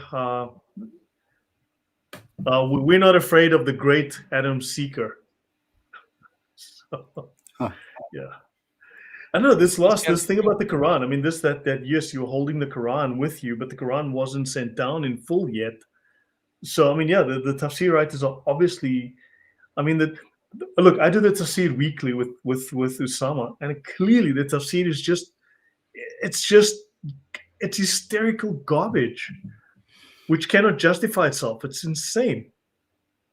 Yeah, you see how it gives a new color to the interpretation of the turmoils between Muslims in the 9th and the 10th century, the opposition between the Mutazilit and the Asharites, the Mirna revolution, and also the Buyids, the Shia Buyids, taking over the Abbasids. I think that the religious quarrels were fueled by this kind of crap, the invention of such a fake narrative. But then my story of the squabbling between different groups who were in control of the Quran at the time, that kind of stands again, because you have this need to harmonize these contradictions, and the tafsir points out these issues, these contradictions, and the need to harmonize. And so the tafsir is evidence of this big fight that was going on. Hello, our favorite Murtad. Assalamu alaikum, ya Habibis. You are so Islamophobes. What are you doing? This is the month of the Islamophobias. I have to tell the world. Everyone is Islamophobes. I'm officially changing my name to Max Islamophobia. Alhamdulillahi Rabbil Alameen. That is why I don't like you guys. Allah says in the Quran, you are like dogs. If we put weight on you, you pant. If we don't put weight on you, you still pant. So you are like all panting dogs. Alhamdulillah Rabbil Alameen. I'm going to take beer. I am so sad hearing what you say. I need to take beer. Take beer. Well, Adam, very nice actually speaking with you again. I think after everything that we have been showing here and discussing with Lloyd and with Odon, I think it's fair to say that if we think that the Quran says one thing, it probably doesn't, because the whole thing is a mess. Yeah, this MashaAllah. is... Adam, did you see this last one where they say that the book that is in your hands, in the tafsir says the book that is in your hands is the Quran, but the Quran wasn't written yet. Exactly. So then it makes no sense. The tafsir is upside down and backwards, and then this whole Quran is clearly not telling the story that. Anyway, your thoughts? I mean, So the book is in your hand is Surah Baqarah, ayah number 1, right? Ayah number 2. Dalikal kitabu la rayba fi. That is where it comes from.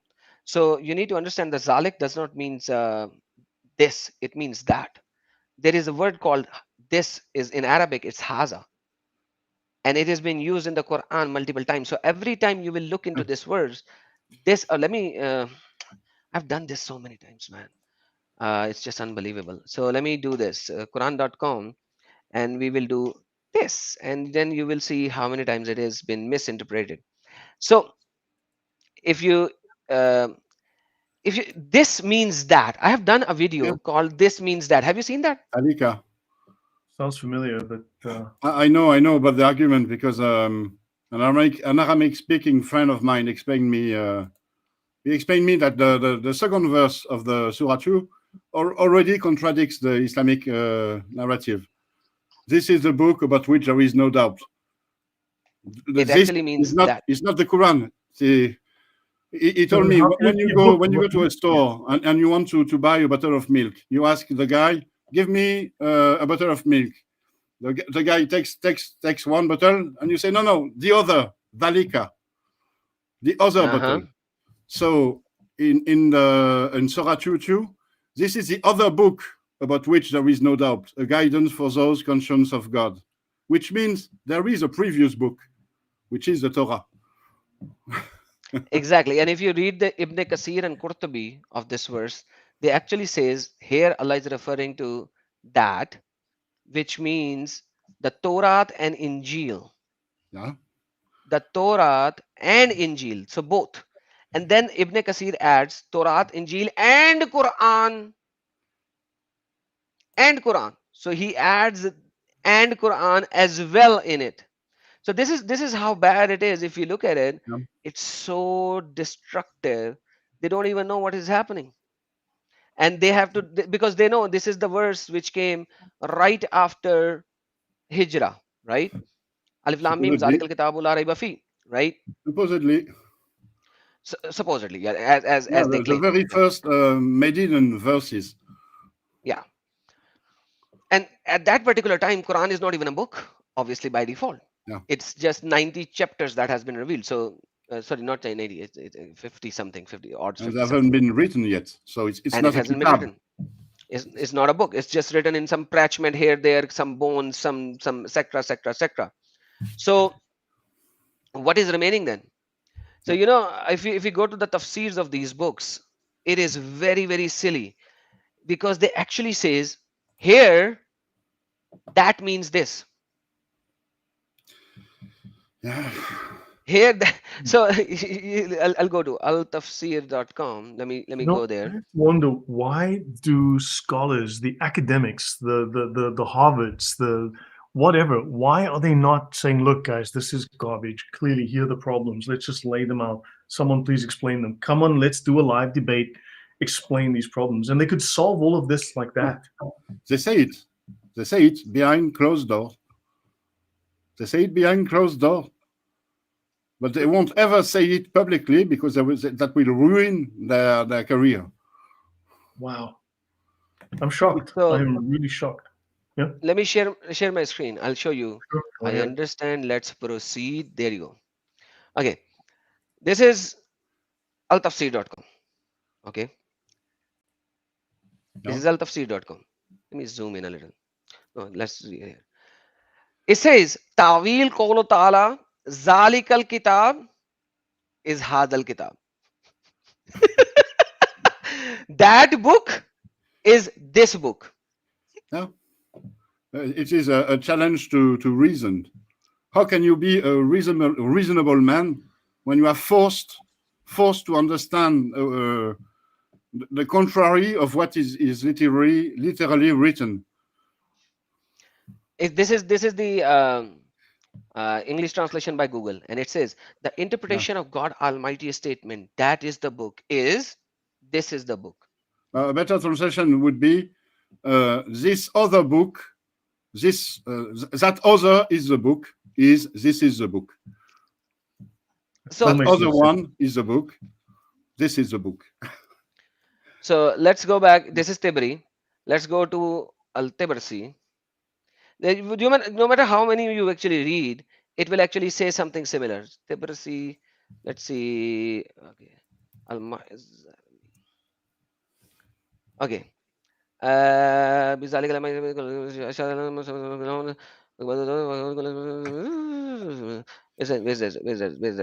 there you go. فإن قلت أخبرني عن تعويل ذلك الكتاب ما ألف لام ميم قلت إن it doesn't, where is it? It should say that in ma'ana wa ma'ana an zalik al kitab wa huwa al kitab al kamil. There you go. Allah says that book. They're gonna say this book. And then in yakun al kitab safat wa ma'ana huwa zalik al kitab al ma'dud in yakun alif lam mim khabar ma'ruf and etc. They're talking about the alif lam mim and etc. And then Tanzilul Kitab. Now he removed the word Zalika from here. There is another Kira where Zalika is not even present there. Means there is another Arabic Quran in which the word Zalika is not there. It's Tanzilul Kitab. So you will go pages after pages from the Arabic scholars and it will actually say you something similar. Qawlu ta'ala, Zalik al-Kitab. Fafiya Masail. There's so many Masail. Zalik al-Kitab. Why is it sent Zalik al-Kitab and etc. And then it says that it is Hadal Kitab. Hadal Kitab means this book. So that book means this book. And then some people says because it is Zalika, so it is the Torah or Injil. Torah or Injil in it. This, like, imagine this guy for one verse, Zalik al-Kitabu la rayba fi, one single verse with 5 letters in it. He's writing over 10 pages. There's mazid means more. So there's like what 12 pages for one particular sentence of 5 words. So they're trying to drown it in noise, basically. And Exactly. they cannot do otherwise. It would ruin the narrative. I mean, this is a serious blocker. This is a serious problem. Yeah, and it starts with the second verse. If you put the Fatiha aside, it's a second verse of the Quran. Surah, I mean, second chapter. Yeah, second chapter, and the second verse, if you put the Fatiha aside. Yeah. So there is a video on my channel. It's 10 minutes long. It's called That Means This. The narrative of tafsir. Have a look. So in that video, I went through a lot of tafsir, which actually says that means this. So even if you look at it from the English ones, QuranX.com /tafsirs 2:2. Now imagine what's going to happen. In English, they cannot do something like that, right? You think. They removed that? Okay. That meaning this. That meaning this. Yeah, here meaning there, she meaning he, me meaning you. I mean, it's like, yeah, whatever. Well, probably, I mean, if this begins with that means this, then when they tell you the messenger means Mohammed, of course you're gonna believe it. They started the book in that manner. They say the book, and it's very clearly the Injil, but they will say no, that means the Quran. So they basically just it's like a blank book, and they just tell you a completely different meaning of everything that is in there. This is hilarious. Oh, hilarious! There's so many hilarious things. So let me do this. I'll show you. What do you call it? Share from start at this point. Copy. That's my own video, so nobody is going to give you copyright anyways. So that means this. Man, these guys are trying to fix Allah's Arabic, man. Zalik al-Kitab. Zalik al-Kitab. Haz al-Kitab. ذلك الكتاب. Oh, check this. Ibn Kathir. Zalik al-Kitabu Haz al-Kitab. That is Ibn Kathir. You know what's so funny, Adam, is that I've heard about this for years, but I've never really taken it seriously. And the thing is, I still wasn't going to take it seriously until I saw the Ibn Kathir and Jalalain. Both Ibn Kathir and the Jalalain all are twisting this. They're all Zalik means twisting this. Haza. Man, I'm loving this, man. This is just so awesome. Wow. Zalik means Haza. Wow. ذلك الكتاب I had or. You know when it says I means or. This, Oh no, come read this. An Zalik bamaini Haza. بمعنى هذا. Okay, it says that, but it means this. This. Classic. This is who is this? Ibn Kathir? Ibn Kathir, man. In ذلك بمعنى هذا. He's saying that means this. This. That's what Ibn Kathir is saying. Dude, this is hilarious, man. As-Sayyuti. Let's look at Sayyuti. It's It's writing, but Sayyuti is writing after Ibn Kathir. He should say Zalika bamaina Haza, probably. Zalik, I, Haza.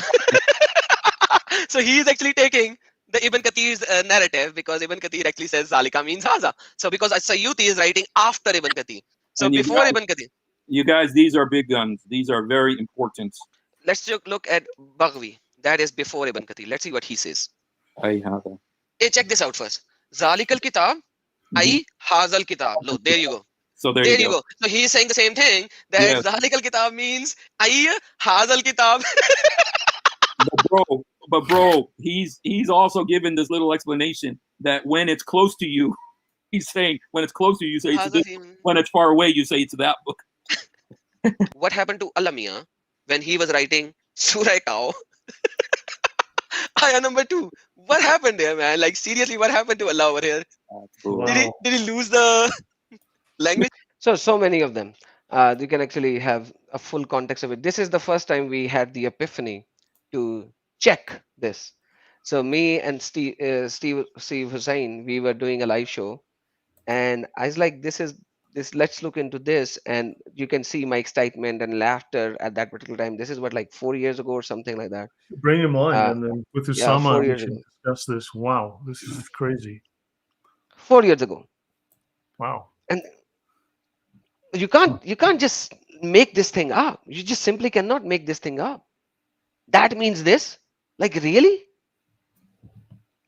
That means this. Unbelievable. And any Muslim, if you ask them, they would tell you the Quran is the very clear book in very clear Arabic that needs no interpretation, no explanation. And if you read it, it makes no sense. And then you go to the tafsirs and they tell you absolute nonsense. Incredible. This is one of the reasons why I believe that the Quran that is mentioned in the text is not the Quran. Because this Quran that is mentioned is supposed to be written in clear Arabic, and obviously the Quran is not. So it refers to another book, another lectionary. This is the only way the Quranic text can make sense. Wow. Then where is the pure Arabic Quran? That's a good The question. pure Arabic Quran, so it's another book which is written in clear Arabic, which is a lectionary, which has excerpts from the Kitab, from the Holy Scriptures, from the Torah and the Injil.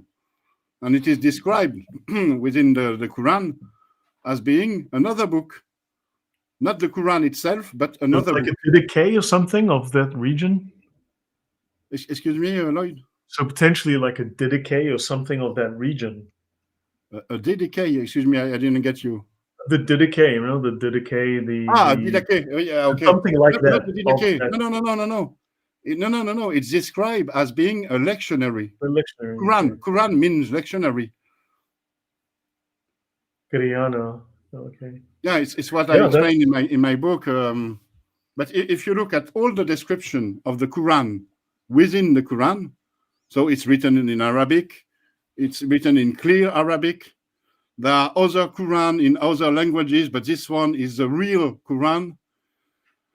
If you look at all of them, you realize it doesn't talk about the Quran, the Islamic Quran, but it talks about another book. It refers to another book. Right. Well, this is a what that mess. means Getting... then, what it means is that this book that we now have actually abrogated the Quran. There you go, or a sheep ate it, one of the two. Exactly. Yeah. Yeah, I should wind down in a few minutes. It's getting late here. But How wow, do I this... unshare? How do I You know, unshare? what was that, Adam? How do I unshare? Oh, there you go. Oh, there you go. Yeah, sorry. Yeah, so JC, you've just caused a lot of problems now. You've opened up a bottle of worms here. You know what I'm saying? Well, what you are welcome. Yeah, this is just a can of worms you've opened now, and now it's caused more problems for us. Yeah. Well, if there is one thing that we have learned today is that we are actually not reading the Quran because the Quran was already destroyed. So we are reading the text that abrogated the Quran, and we're still trying to make sense of it. And it takes a village to actually get there. But one verse at a time, we will get there within our lifetimes. Yeah. I mean, look, I do believe we can reverse engineer it. If a human designed it, a human can reverse engineer it. That's not a code, What we are man. doing. Say, Adam? I said that's not a code. Like, how can you reverse engineer? This is what I try to do in my book. I haven't reverse engineered the whole of the Quran, but I have explained something like 100 verses, key verses. Okay, Yeah, I obviously definitely missed the first part of this live stream because I was doing another live stream on my channel. If Yeah, no, we obviously Usama was later. here with us as well, because Usama, I'll tell you, Adam, Usama at first was very skeptical, but then he told me, hey, I'd actually want to do another episode with you guys, because now he's hooked into this, and now he's kind of, you know, buying the idea that we're presenting it, the way we're looking at this, trying to reverse engineer how the fiction was created, you know. This is so crazy. I need to rewatch this. I mean, I need to watch it, not rewatch it, because I wasn't here. It's intriguing when you actually use the word that you'll recreate it, and it's just like I'm intrigued. I would like to know more on how you could. Is this the first episode, or you guys have done this episodes before? Like, is this? It's our third with JC. I did me and him, and then we had Odon come on, and then Odon was just me and Odon, right? And then Osama did the third with us. Yeah, we needed an Arabic speaker for the third. So this is our fourth. But it's not like you're going to miss anything. You don't have to do the first ones. This one is, I mean, the first one or the second one might be useful. The first one, maybe. The first one is probably just... But basically, how do we explain this? JC writes fiction novels, okay? So he's taking the idea of how you use real events, real news, and turn that into a fiction novel. Take real things and make them into fiction, but then also, how do you, as a writer, do that and make it seem compelling by weaving fiction with fact and using existing things, but disguising it, changing it to fit into your fictional... And then he's thinking, I think, was, how do I do this with the Quranic story? How do I reverse engineer how they created the story from real and fictional things? Would that be a good... am I correct, JC? Yes, like pretty much spot on. It's, if we have all of the hadiths, where did they come from? So many people wrote them. Why were they writing the tafsirs? When? And when you are trying to put all of those pieces together, you realize that somebody tells a story. This is something that Odon explains very well at the NAPC conference, that there is a story that has to be created. And then it has plot holes, so another story is created to fix the plot holes. So now you have more, and it keeps on going.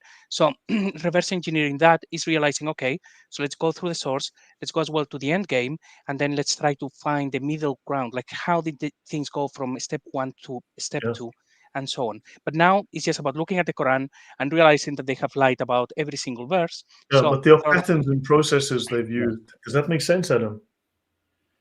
Yeah, that's a very intriguing way to do that. Like, quite frankly, like, yes, I can see if you go to Tibri, there are some sources. Then you go to Qurtubi, it's written later, so you have additional sources. Then you go to Ibn Kasir, he omits some of the early sources and adds some of his own opinion. And then you come to the latest scholars suddenly, and they have their own pick and choose of thing.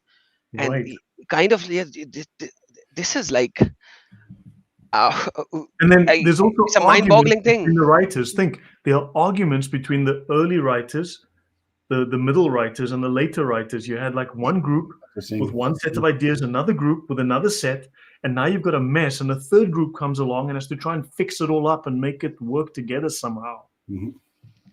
And then he says something is wrong, is bad, and then you have a new culture of da'if and fabrication and all that. Whereas if you go and read Tibri, he mostly accepts all of them almost, and that is why nowadays people don't go to Tibri, because he's the earliest source. Like if you look at the Christianity, the Christians actually go to the source close to the Christ.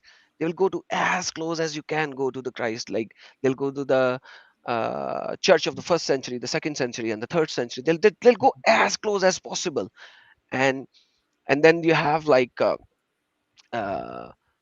sola scriptura. They'll say, okay, we will stick to the first 12 apostles and whatever they say, and nothing more beyond that, and with it's written in there only.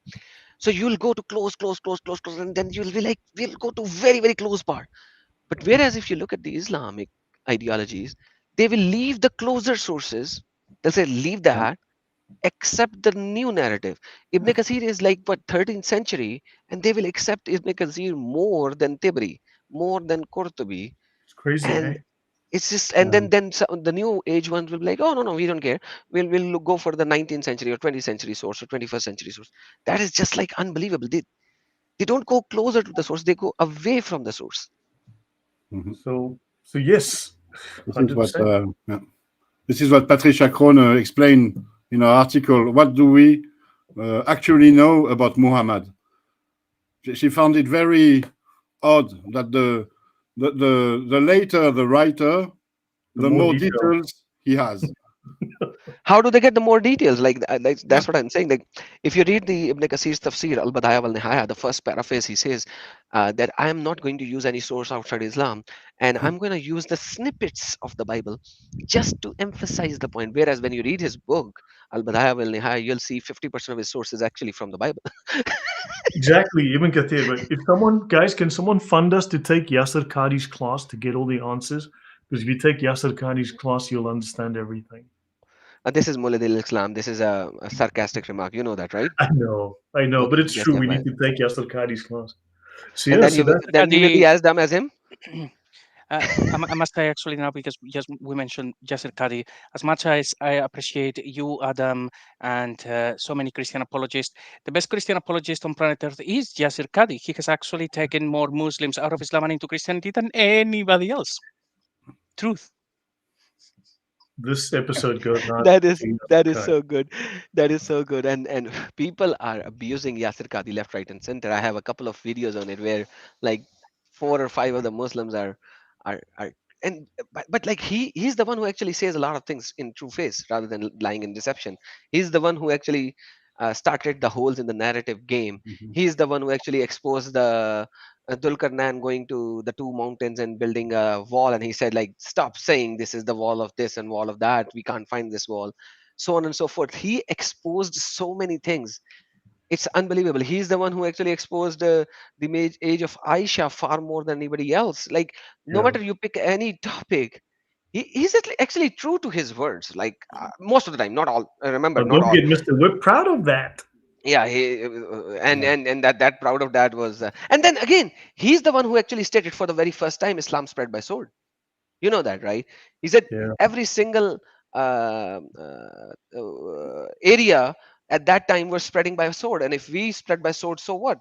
Like there was no dire need for using sword against Tabuk and going to the fringes of Iran, Persia, and etc., except to spread Islam, and they use the sword because that's Quran chapter number 9 verse number 29. There are a lot of videos to unpack in him. Yes, he adds some sugar coating in it. That's like, I think it's needed. Like obviously he has to do something to protect, but yeah, he's the one who exposed it the most. Yeah, but I think things are moving very fast. So guys, I should call it an end. It's a bit late for me because I need to do some things still. And hey, just to let you know, I've been running another show on lying in Islam. I showed your presentation, one page of your presentation 2 weeks ago, and then everybody was so annoyed and agitated about the lying. And now I'm doing another show with the Finding My God guy, and we are doing all of it not through the presentation but the actual books now, so that everyone will know. So that your presentation on lying in Islam is the best thing that has been created to bring Muslims out of Islam, and I'm telling you Thanks, that. And man. I've said Appreciate that. it. I used this presentation in my Urdu channel as well, like a year and a half ago. And this is a presentation that is just insane. Appreciate it, man. Well, just send people our way, and yeah, thanks, man. Good to hear it. I'm glad it's helpful. I'm glad it's doing good, and yeah. Well, if you want to do something another time, of course. So look, the next time we do a show like this, maybe Adam, I'll reach out to you. I'll let you know, and see if we can coordinate. You know, it's hard to coordinate many people, but I mean, this is an ongoing discussion we're having, and I think it's JC. Today, you lit a lot of fires, man. You really set off a bunch of firecrackers tonight. You know. I'm glad to hear. I did actually leave most of the slides out. I thought we were going to have more time, but then I slowed down. But anyway, I have that for the next time. It's going to be a big one. Yeah, so let's maybe do next Friday. What do you guys think? Do you want to do like next Friday? Would that work? Next week, you mean? Yeah, next week. What do you guys think? Next week? Not Friday, tomorrow. perhaps? Yeah. Not tomorrow. No, I'm not available, but in a week. So on the 14th, what do you guys think? 14th? Okay with me. Yeah. Adam, if you're free, let us know. I'm going to invite. Yeah, Usama. Fridays are little difficult for me. I can do Thursdays and Tuesdays. Fridays are a little difficult, but I I will can do try Thursday. to make up. We can do Thursday. What do you guys think? Thursday? So the next week is also okay with me. Next Saturday actually sounds good. If it's Thursday, then we can. Then I can coordinate. I'll speak to Usama as well in advance. Okay. We'll try and get this because this has been fascinating. So yeah, we should call it a night here. Unfortunately for me, I'd love to go on, but I mean, this has been great. Thanks for joining, Adam. Oh no, thank you so very much. You just gave me another subject to learn, and I will definitely rewatch this video. And next time I'll bring up questions for JC and put him on a hot seat. Yes, baby. Do it. You know what? This is great because Usama was skeptical at first, and then Usama, after the show, he called me and said, "I want to be on the next one." You know, so because he's thinking he says this is a fascinating way of seeing the Quran. It's a whole new way for him as well. Yeah, for me as well, because like I've never thought of this subject in this manner, the way JC is explaining, and you guys have explained it to me in the last 10-15 minutes. It's just fascinating to look at it from this perspective, and then actually recreating the original story and going back to the origin, because there are like so many stories for one single verse. Like each and every single verse in the Quran actually gives you like tons of stories. Like this is such a silly things. Like even the hadiths have explanation on them. For example, the hadith of the Muhammad's donkey, you know, there are explanation of the donkeys of Muhammad. Like, I mean, there's the tafsir of hadiths. Don't forget. Yeah, And that's look, what I'm saying. That the tafsir of hadith. But most of it seems to be about Jesus. That's the thing. Most of it seems to be about Jesus. It's not about Muhammad most of the time. But I'm talking about donkey of Muhammad. You know, there was a donkey of Muhammad. His name was Yafur. Okay. Now his name was Yafur. But the problem is that if you go to the tafsir of the hadith, they are fighting about what color was the hair of the donkey Yafur. Was it brown, black, or red, or white? Some even says white. So they are talking pages and pages on the hair color of the donkey Yafur. So they omitted the real subject, and so it's like, you know, when you go into the court, the law, what does the lawyer do? The lawyer will bury you under paperwork, right? Right. That's exactly what they are doing. They're burdening you with so much paperwork that the real subject matter vanishes in the middle, and you are talking about something else, the color of the hairs of the donkey. Yeah, but Andrew makes a good point. Jesus rode a donkey. Muhammad had a donkey. See? Look, it was Jesus. Yeah. But which Christian apologist actually wrote pages after pages of the color of the hair of the donkey which Jesus rode. Nobody. We don't even know what color the freaking donkey was, and nobody Why? cared. Yeah, why do you care of the color of the hair of the donkey? Why do you Well, care? the tafsir writers and the hadith writers, they very clearly were paid by the hour. Yeah. So, guys, were yeah, very let's well call it a paid. night here. I need to, Yeah. you know, I need to call it a night. But this has been great. So we can do this in a week. But guys, thank you. So then So Adam, thanks again. Odon, JC, it's been a banger of an Thanks. evening. Really good discussion. Thank you, Thanks. Lloyd, Odon, Adam. Looking forward to the next one. Everyone watching, God bless you all.